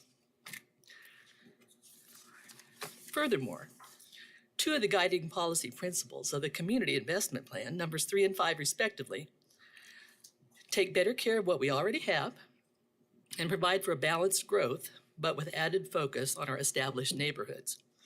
We maintain that our request to deny this zoning change and your granting of this request follows those 2 principles by leaving as is our already existing beautiful, peaceful, established single-family home neighborhood, which is currently not light, noise, or height polluted.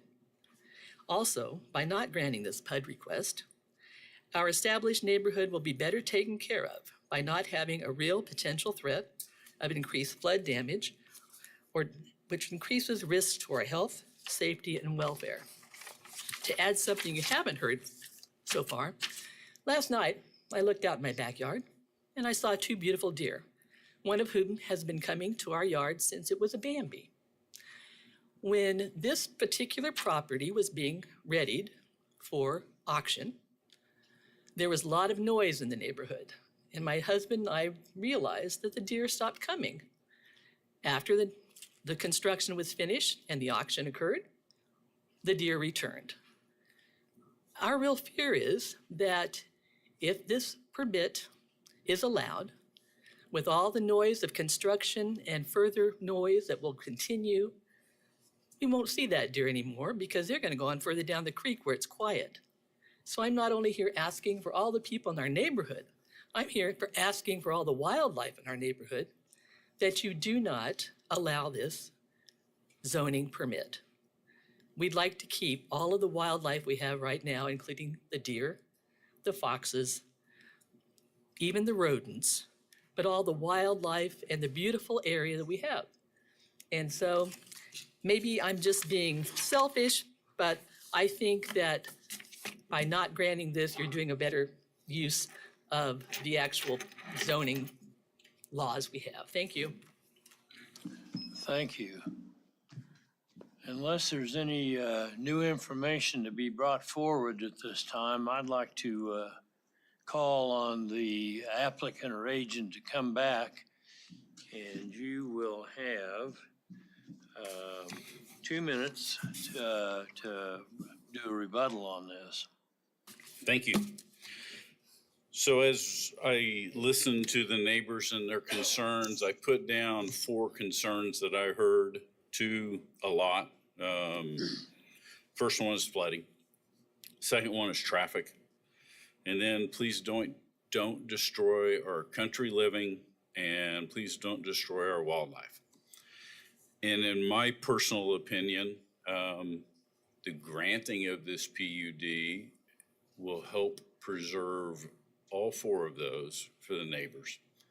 And I don't know, they don't want to hear that. I know they're probably not going to believe me when I say that. But on the flooding issue, our proposed building, and the drainage plan we have to do during the plating process has less impact on that ground than a residential development that could happen there. Traffic, that 12,000 square foot building we're proposing in our office zoning will have less impact on Harry Street than if we did a suburban development. All we have to do is annex that into Wichita and we have the right to 5,000 square foot lots. Let's just say you did 6,000 to 7,000 square foot lots. That's going to have a much more impact on that property. We are here because of the country living. We're here because of the wildlife, and we don't want to destroy that. Your plan is to do a 1-story building. If you want to discuss height of building, we can. I write these PUDs, we put it in there with what's allowed in an SF20, and that's 45-foot high building when you're sitting in the center of the site like that. Can that be lowered? Yeah, we're going to do a 1-story building is our intent. Square footage, we can lower that down if you would like. I have got Nick Esterline, who is the president of TGC Group here, along with Blake Hyman, who's the VP of Development. If you have specific questions for them, they'll be glad to answer them.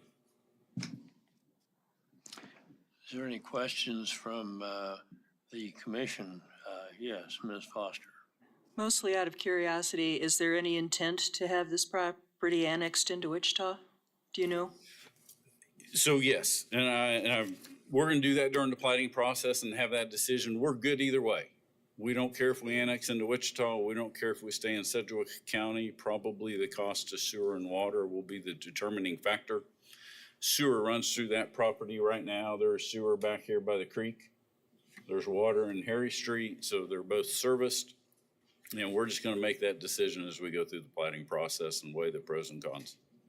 And one other question, though, I don't know that it's necessarily your responsibility to worry about it, but access to that property to the north, will there be any right-of-way going through this property to connect to that property, or is that not an option? No, there's not. We have no intention of putting a street on this property, nor do we want to cross that floodway, floodplain. Build a bridge. Their access, I can see that. Yeah. I was just going to ask. their access has to be going east, and I think it is now. But I don't know if there's a recorded document allowing that. Thank you. There is a stub street, Spring Valley Street, that comes off 143rd. That is a platted stub street that dead ends into that property to the north. Yeah, I mean, they have access, but it's pretty limited all up in that northeast corner, but it's not this property, so let's get back to, sorry, I brought it up. Any other questions of the agent at this time? I've got one. Mr. Williams. Yes, would the road leading into the site, is that going to be increased or are you going to leave it as is? I think the fire department we'd like to leave it as is if we could, but my gut feeling is the fire department's gonna make us expand it a little bit. Yeah, Mr. Zimmelman. In your preliminary work on all this, were you made aware of all these other drainage problems all around this area? And the plan that you have, is it gonna help that? Is it gonna hurt it? Or do you have any idea what? Yeah, it's part of it's part of the Spring Creek Basin, and yes, we're aware of the flooding issues that go on there. I can tell you we're not gonna make it worse. We can't solve it, but I think we can probably make it better before we get done with what we're doing. So whose job is it to solve it at this point? That's a city of Wichita-Sedgwick County combination. And as we go through I would tell you this, as we go through the plating process, we're gonna have both jurisdictions paying attention to our drainage plan based on the tributary we're abutting. So. Any other questions of the agent? If not, thank you for your comments. We'll bring it back to the commission for discussion.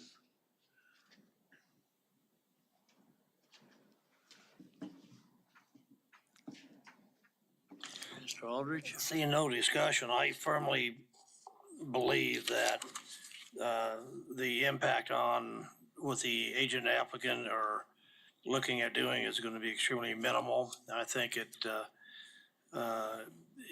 they chose to develop this for residential, that would create a lot more issues than what this would do. It seems to me that they're going to wind up having this is pretty much the way it is right now with slight modifications. Again, during plating, there's going to be extensive communication with not only with the fire department, but also with drainage. And there's going to be a whole lot of things that the applicant and the agent are going to have to dance through, if you will, to make all this happen. So I'd like to make a motion that we approved based on staff recommendations and comments. I second that. I believe with Bob also, with a lot of the flooding issues will be worked out with the plating process and retention pond that's on the site. And then also a lot of the biggest concerns with the public that has here. So I'd second that also. We have a motion by Mr. Aldrich, a second by Mr. Blick. Is there any further discussion? If not, all those in favor signify by saying aye. Aye. Aye. Opposed, nay? Nay. Motion carries. So one opposition. Yes. Okay, moving on. The last item, I think. Pardon?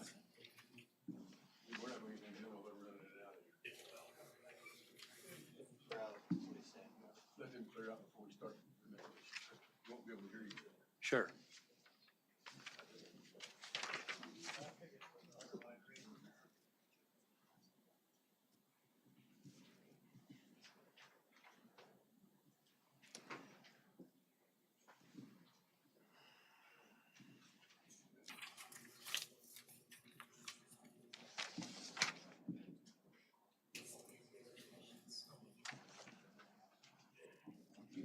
The next item is 4.6, And staff has requested an update on this presentation, so we're going to hear a report from the staff. Thank you, Chair. Christina Reith again with the Planning Department. This is Zone 2024-05. The applicant is requesting a zone change from single family to two family on a 1/4 acre property, which is generally located on the east side of North Hood Avenue, within 350 feet north of West 29th Street North. The subject site is currently vacant, and according to historic aerials, this subject site has never been developed. The applicant is requesting the zone change in order to allow a duplex on site. So should the zone change request be approved, there will be no change in setbacks, parking requirements, or maximum height. The key difference here is that SF5, which is what it's presently zoned, requires a 5,000 square foot minimum lot size and permits single family dwellings, while TF3 requires a 3,000 square foot minimum lot size per dwelling unit for a duplex, and then 3,500 square feet for a single family dwelling. The character of the neighborhood is mostly residential. As we can see on the zoning map here, properties to the north, south, and west are zoned SF5 and developed with single-family residences. Then on the west, we have B multifamily and LC limited commercial, and that entire property is developed with a tire shop. And the yellow portion in the zoning map here is zone TF3, and that is duplex development. That's approximately 450 feet southwest of the subject site at the southwest corner of West 29th Street North and North Hood Avenue. So the requested zone change is thus not introducing a new use to the area. The subject site currently has access to North Hood Avenue, which is currently a two-way dirt street with no sidewalks on either side. It currently does not have water hookups, but it has access to municipal sewer. Wichita Transit served this site within 1/2 mile west of the subject site on the southwest corner of West 29th Street North and North Amadon Avenue. The requested zone change is in conformance with the Community Investments Plan because the future growth concept map recommends the site is appropriate for both residential and commercial development. Now, when we look at the definition of residential in this in the future growth concept map, it's defined as areas that reflect the full diversity of residential development densities and types typically found in a large urban municipality. So therefore, duplex development is an appropriate use according to this map. Based upon the information available prior to the public hearings, planning staff recommends that the request be approved. Now, this went to the District Advisory Board District 6 on Monday, and they recommended approval subject to a protective overlay, which requires a pitched roof for the duplex. I spoke with the applicant, and he is amenable to relaying this to MAPC today, so that way they'll have the same recommendation from both governing bodies. And with that, let's just go to site photos real quick. Are there any questions from the commission? She's gonna do photos. Oh, photos. It's okay. I'm sorry. It's okay. So this is looking east towards the site. Next slide, please. This is looking north away from the site. Next slide, please. Looking south away from the site. And finally, looking west away from the site. And I will stand for questions. Sorry for jumping the gun. Are there any questions of staff on this? Mr. Aldridge?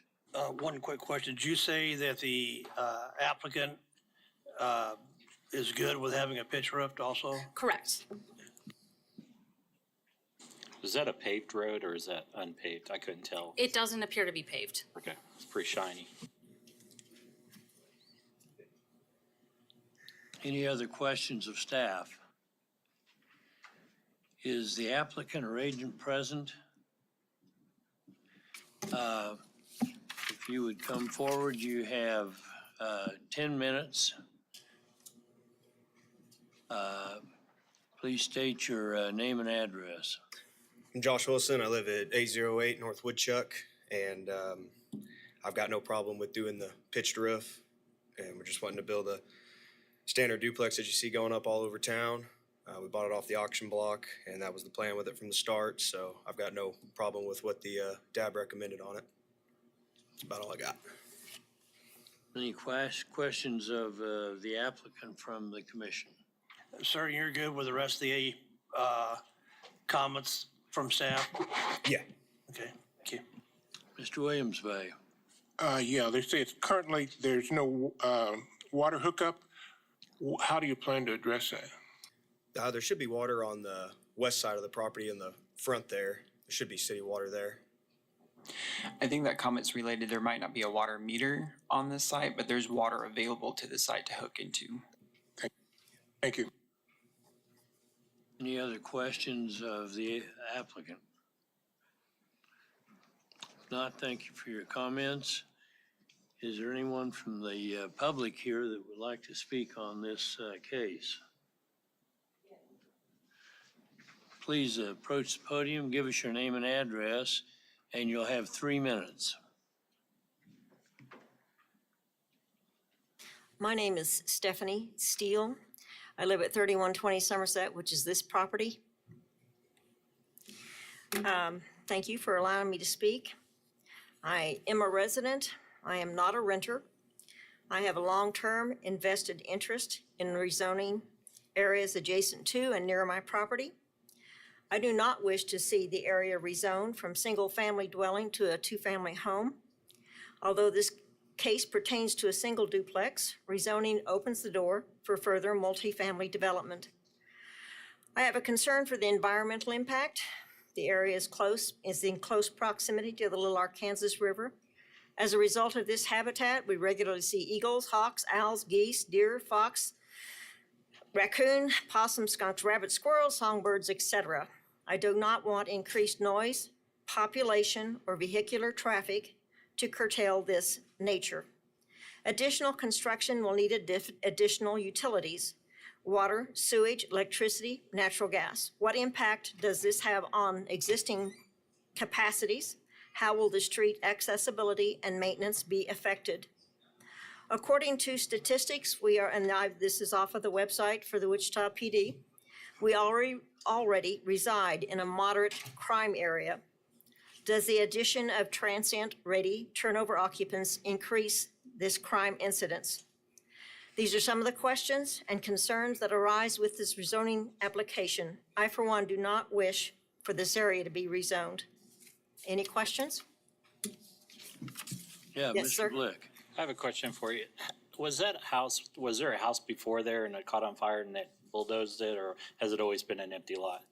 I have lived there since 1976. It's been an empty lot. Okay, thank you. Thank you, ma'am. Is there anyone else from the public that would like to speak on this? Please give us your name and address, and you'll have 3 minutes.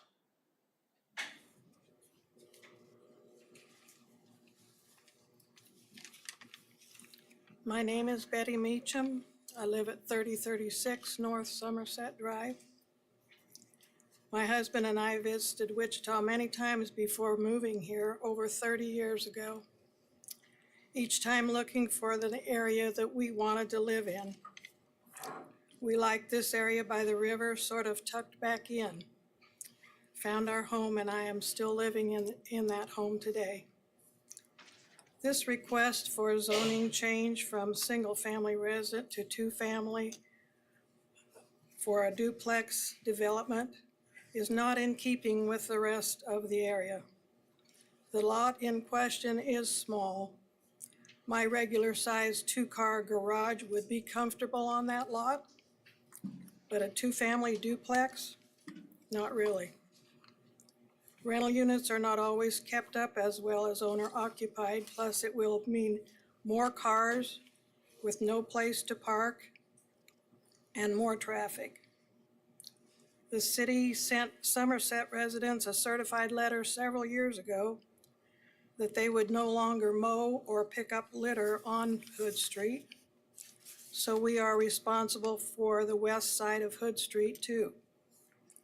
There are no sidewalks, so everyone walks in the street, including children who also play in the street. Hood Street is narrow, and there is not room on the street for parking. There surely are places more suitable for duplexes than a very small lot with no parking, no sidewalks. Where are the children supposed to walk safely? The cars go faster and faster on this dirt street. We have seen an increase in crime, noise, and traffic already. I am very much against this proposal, and as a longtime tax-paying resident, I believe our concerns should be heard and taken seriously in this matter. Thank you.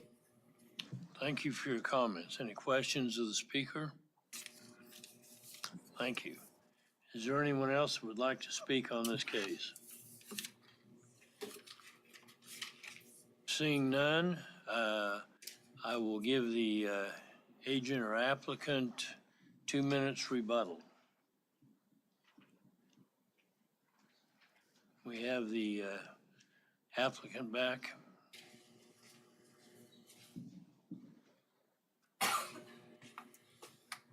I hear their concerns about adding into the neighborhood.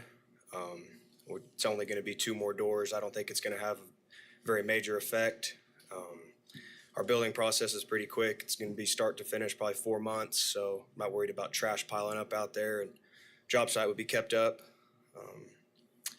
As far as the dirt road concern and everything, I mean, every other house deals with that. So, I mean, we can't build sidewalks in there just because we're putting a duplex on it. It's been a vacant lot there the whole time, so, I mean, we're gonna build there something either way, whether single family or duplex, but we'd like to go with the duplex, so that's about all I have. Thank you. I have a question. Oh, got a question for the applicant? Yes, sir. Where is the nearest duplex to this? To the south and then a little bit back to the west, there's a whole street of them. Back across on the south side of 29th.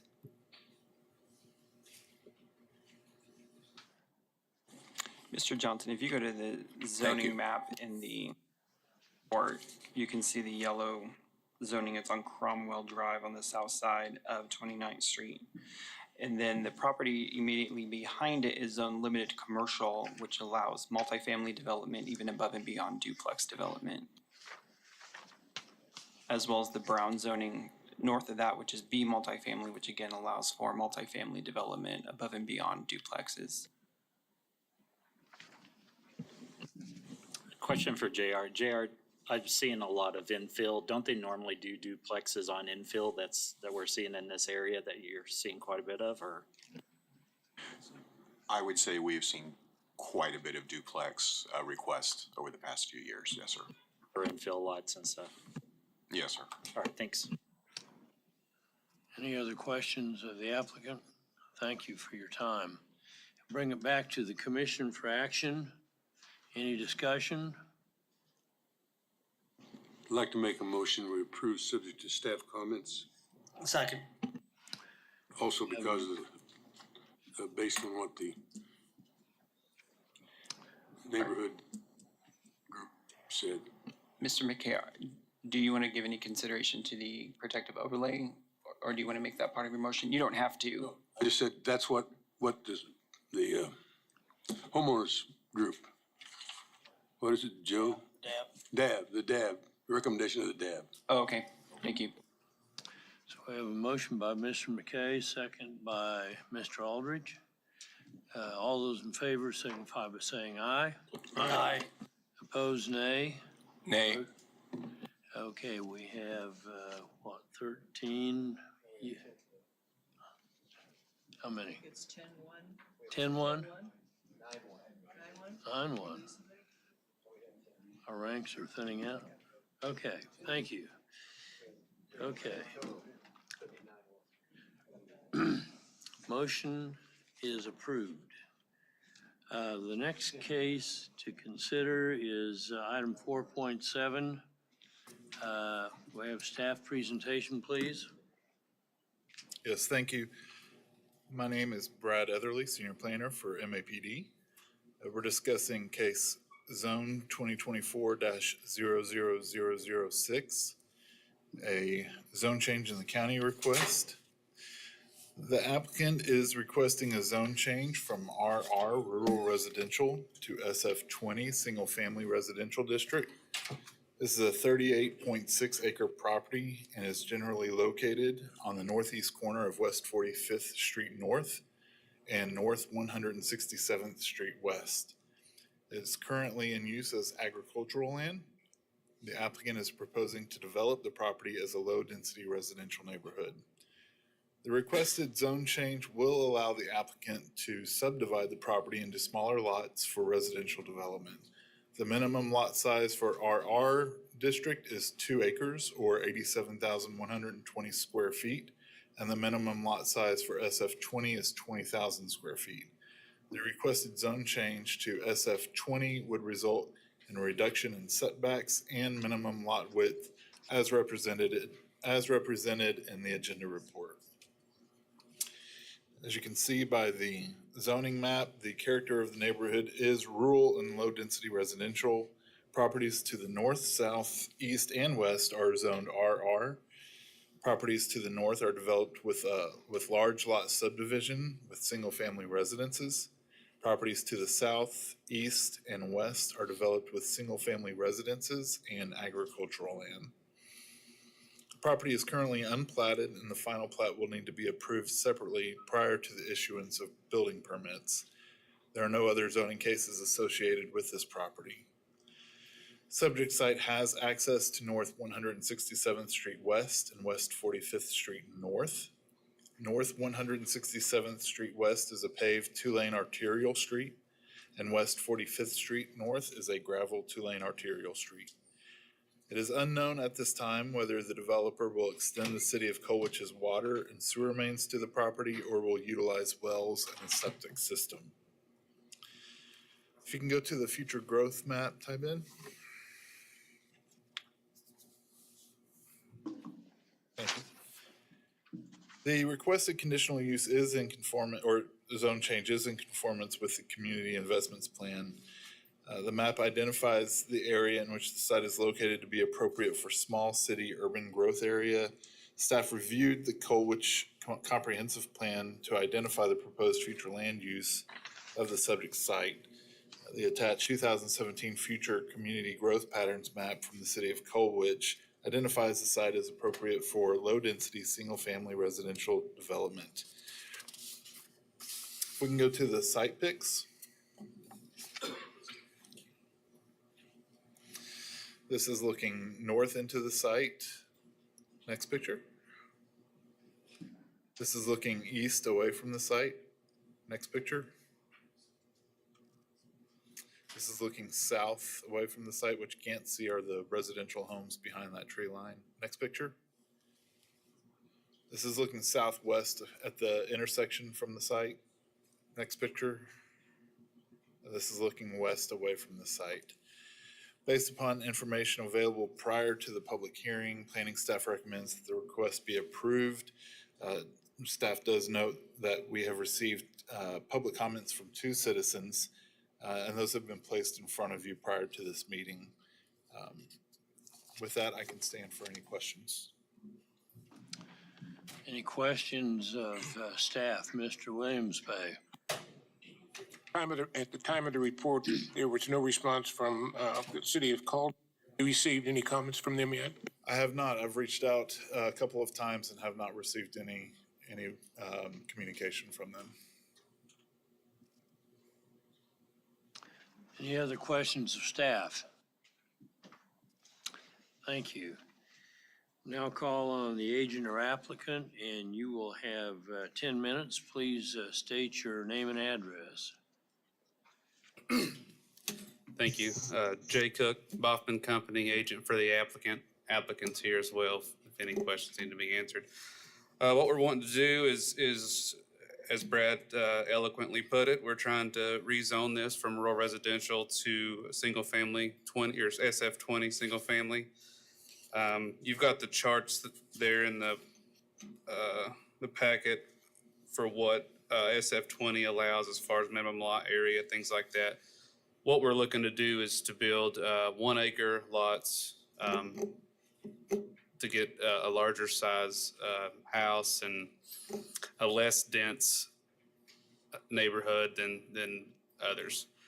I realize that there has been some concern with some of the larger lots to the north and south, but we're wanting to do just 1 acre lots throughout there.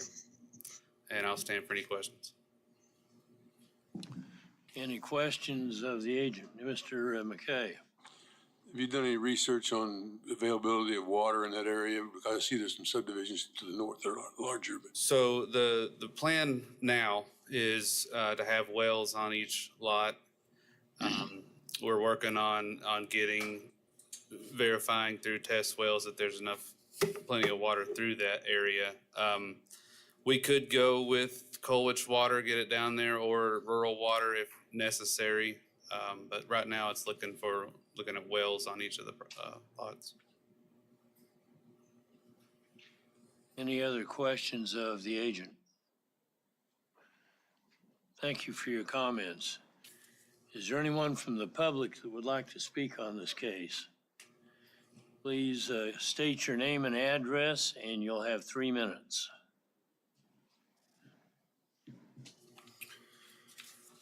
Yeah, my name is Randall Bollinger. I live at 16701 West 48th Street Circle, Colwich, Kansas. And that is Lot 7 of the Harry Simon Edition, which is the addition directly to the north. And this is my property right here, so I'm directly adjacent to the north side of this area. I am the one who submitted the list of questions in front of you. And I think a lot of that has to do with open-ended items that maybe we as residents around there don't understand.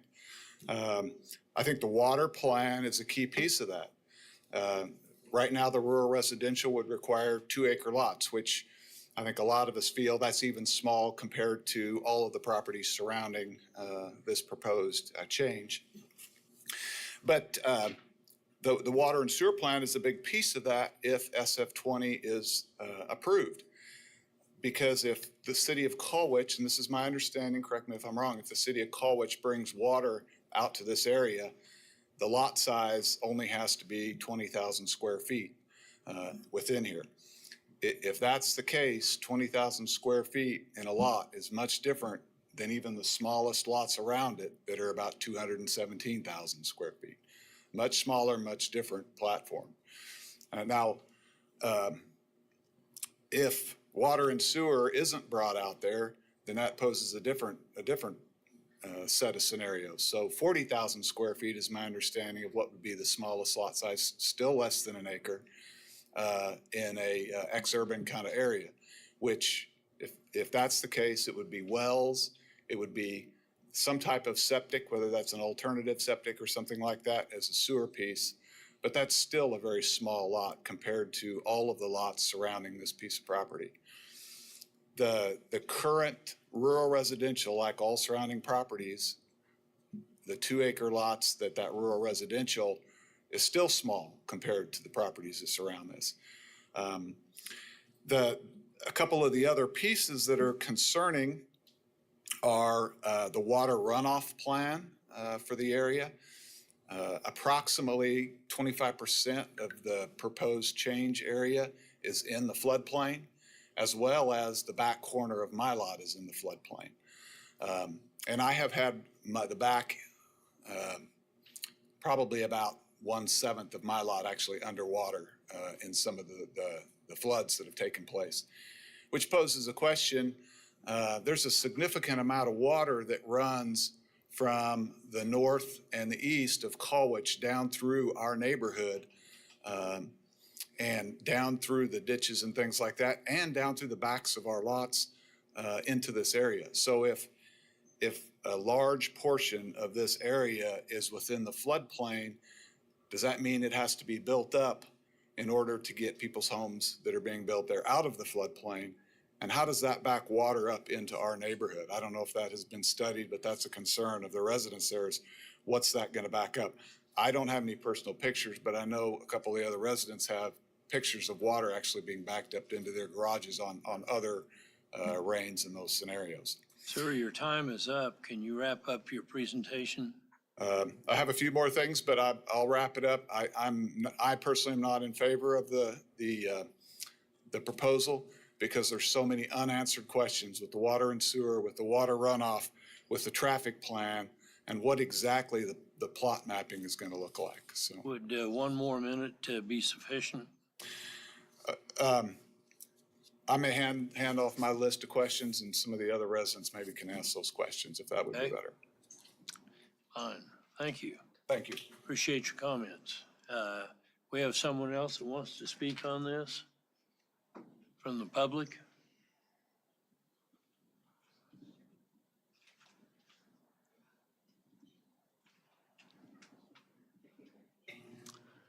Please state your name and address, and you'll have 3 minutes.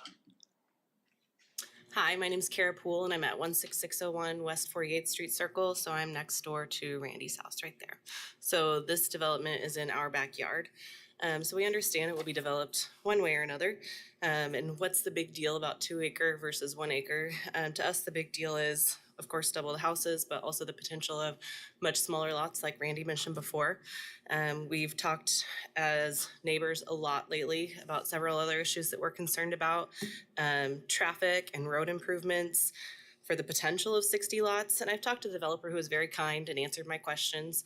I just still have concerns about, will those things hold? Will they still be 1 acre and above? Why can't we keep it at rural residential is our main concern there. The compatible land use patterns, like I know we've mentioned this a little bit before, but there's a big difference between what we have there, what they have there, what they have there, and 1 acre or potentially, I think we're at 0.46 acres is what we saw, potentially that size of lots as well.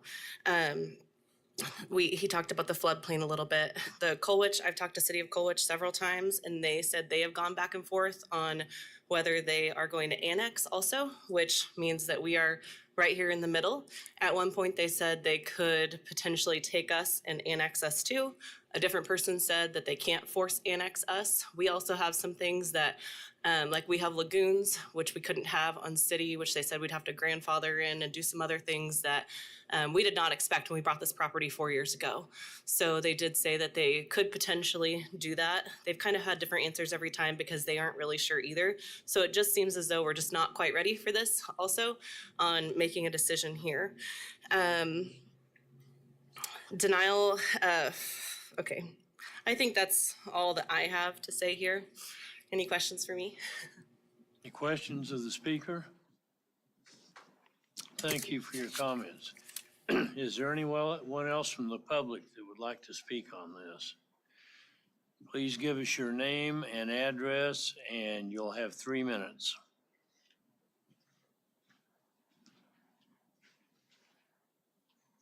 Well, my name's, excuse me, Robert Halberg, and I live at 16501 West 48th Street North, Colwich, Kansas. And I'm the other landowner adjacent to the other people that spoke.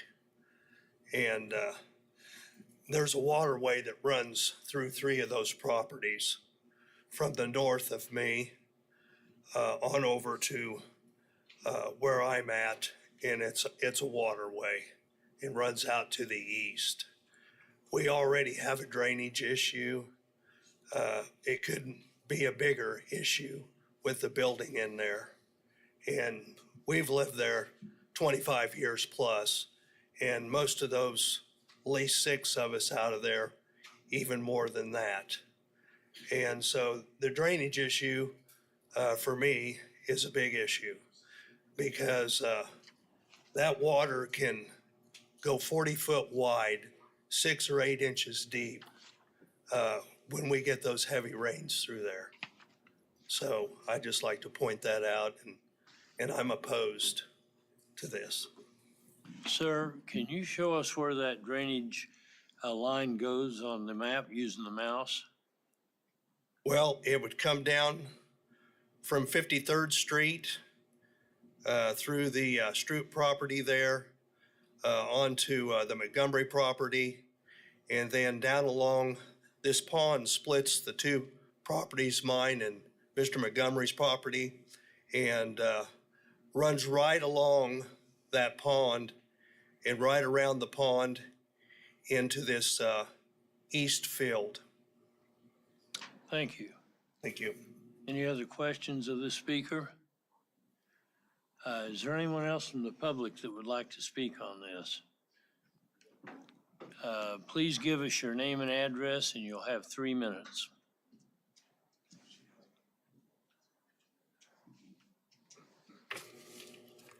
I'm Rita Knobloch-Redder, and I live at 16633 West 45th Street North.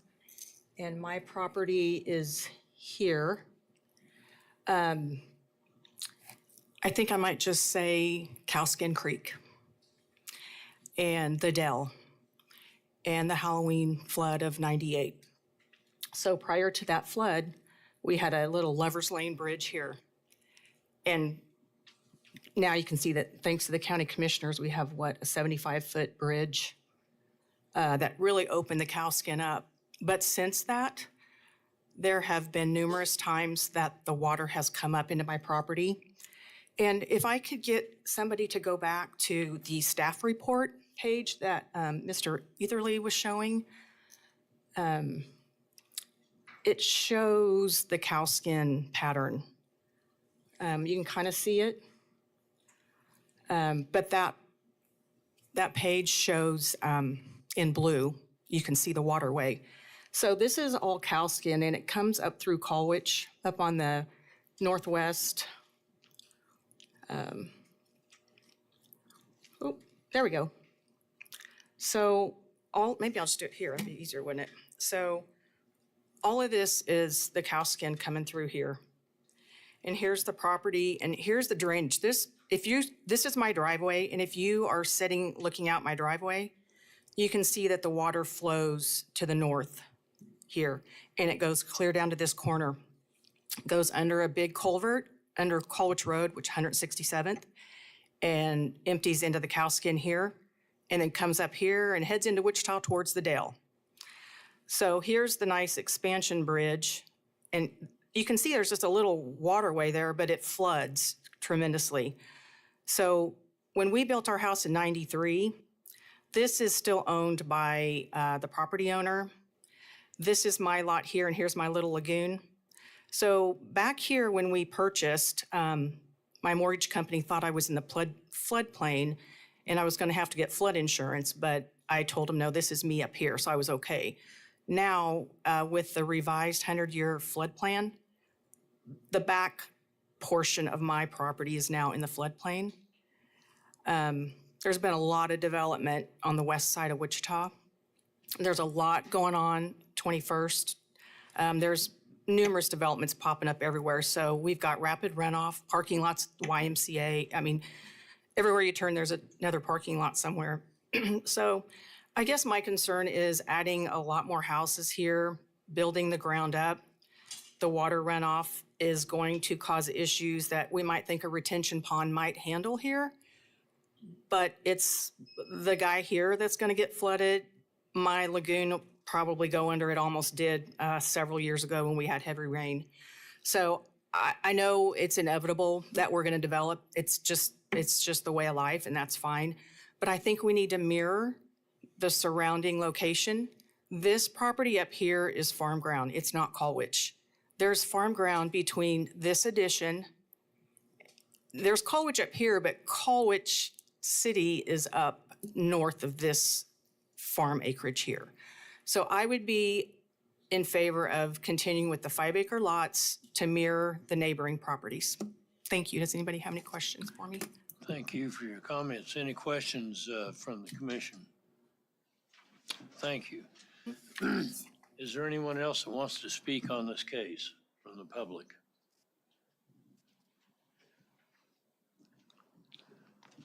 Please state your name and address. You'll have 3 minutes, and please confine your comments to items that haven't already been covered. My name is Monty Montgomery. I live in this property right here. I've lived in that property.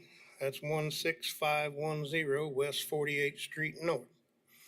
I've lived in that property since the 7th of December, 2021. I received no notification of this meeting whatsoever, other than my neighbor sending me a text message. I have no clue what was going on in this process. Per state law, I believe it says on his notice that I'm supposed to be notified. I was not. Also, this area here is farm ground. This tree row right here, years ago, the farmer had those big round bales of hay piled up. When the water run through there, it washed them through my property. Those bales of hay are 1,500 to 2,000, 2,500 pounds apiece. They floated down the creek. Other than that, I believe that the zoning for this area right here, a 2-acre property amongst like properties, is smaller than everybody else's lot, but it's a doable lot. The only reason we want to cut it down is we can build more houses and stick more money in my developer's pocket. Thank you. Any questions of the speaker? I believe staff's looking into that notification issue. And Kirk Spence, Deputy County Counselor, just for the record, I believe that is correct. I believe Philip is looking it up. Pursuant to our code section, was it 5B1, they talk about compliance with notices. In relevant part, they say in all cases where there is a question raised at the hearing regarding the adequacy of notice, the body hearing the matter shall make a formal finding as to whether there was substantial compliance with the notice requirements of this article. So I'll defer to Philip Zevenbergen on what he finds, but my recommendation would be that the board make a finding one way or another based off of his information. Okay. Philip? Give me 1 second here. I'm Sure. pulling up the ownership list. Okay, while we're doing that, is there anyone else from the public that would like to speak on this case? If not, we will pause to get a clarification on this. And then we will call on the applicant. Yes, Philip. So the ownership list that we received with the application did have the Montgomery address of 16510 West 48th Circle, Colwich, Kansas, listed on it. So we did mail out a notice. We are required to mail what happens to the letter after that. We did provide notice. We at least mailed the letter. So they were listed on the ownership list. We make a label for every address on the list. So as far as we know, we did mail a letter. Okay, so based on that, council, should we have a motion that we've substantially complied with this? I believe that would be correct, yes. So moved. Second? All those in favor signify by saying aye. Aye. Opposed, the same, nay. Motion carries, yes. Who was the second on that? I was. Thank you, sir. Okay, so now if there's no other speakers from the public, we will bring it back to the applicant and you will have 2 minutes for rebuttal. Thank you. I'll try to be quick, so maybe the applicant or the developer can actually come up and give you some more information. One of the things I wanted to say, there will be alternative sewer system that requires the lots be 1 acre. So while we're rezoning to SF 20, that allows a 20,000 square foot lot, we must do 1 acre at least in order to have that private sewer system. Water's been a big topic today with the platting process. You know, obviously we're going to deal with a drainage plan that our engineers will set forth and be approved by the county. We are aware of the floodplain that sits on this. It comes in at a little bit of a triangle, so that'll be figured out as we're platting in that process. 167th is a paved road there into Colwich, so while there may be some added traffic to that area, that road is in a lot better shape than others in the county. We plan on having under 30 lots total in the development, and this is something that in conversations with the city of Colwich, they really like this idea, and they really have given the blessing to the developer. And I'll yield the last 40 seconds to questions for them if you'd like to ask the developer any specific questions. Are there any questions from the commission? Mr. Aldrich? Yep, I have a question. I don't know if it would be directed to you or staff. I know on a staff report, it says that you haven't had any feedback from the city of Colwich. As of today, have there been any feedback from city of I Colwich? believe Brad said there hadn't been any conversation yet. Yeah, just for the record, that's correct. I have not received any communication from the city of Colwich. Okay, so I'm a little confused then, but So you've had feedback from the in doing City due of Colwich? diligence for the development, our developers have gone and talked to the staff of Colwich, and they like the idea of having more housing for their residents. So this is more not on an official basis, but just in a conversation of, is it worth looking at this piece of property, this specific piece of property? And are there any plans for possible future annexation? No, Okay, thank not you. at this time. Any other questions of the applicant? Yes, Mr. McKay. What was the density you said you were gonna get on this 38 acres? It'll be less than 30 lots.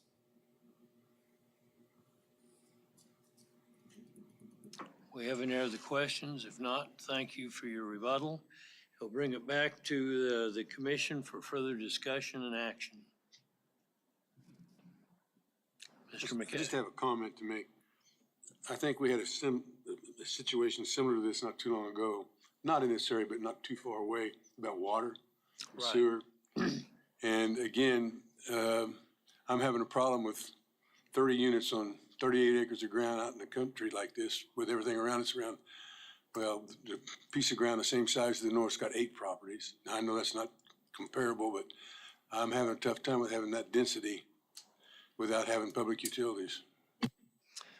In that case, if I recall, we deferred the case to allow the applicant to talk to the rural water district in that case and then came back. Is that what you're suggesting? I just said I'm having a problem with the fact that I feel that the density without public utilities is too strong, too deep. Because you got 1 acre, you're gonna have, if you have a well, a septic tank system or a lagoon system, to me, it's too dense. If you want to defer it for that reason, to go back and have the applicant talk to Colwich, see what they can do and what they cannot do, then that's fine. Mr. Aldrich. Yeah, I believe that the agent for the applicant did state that those were some of the alternatives, either the rural or possible city of Colwich. So it may not be a bad idea at this point to possibly look at a deferment for 2 weeks so we can maybe get some inquiries or feedback from the city of Colwich on this, and whether or not the agent or applicant would look at utilizing the resources from city of Colwich. Are you making a motion? I'll make that a motion if that. I'll second. Okay, we have a motion by Mr. Aldrich, second by Mr. Williams Bay to defer action to the next planning commission, 2 weeks.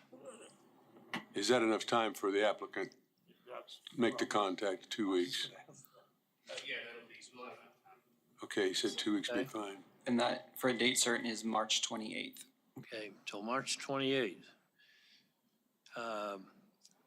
All those in favor of the motion signify by saying aye. Aye. Opposed, nay. Motion carries. The application is deferred to March 28th.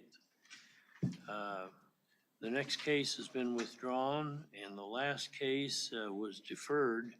So I don't think we have any more items to come before the Planning Commission unless staff has anything else for us. Thank you for your participation. We are adjourned.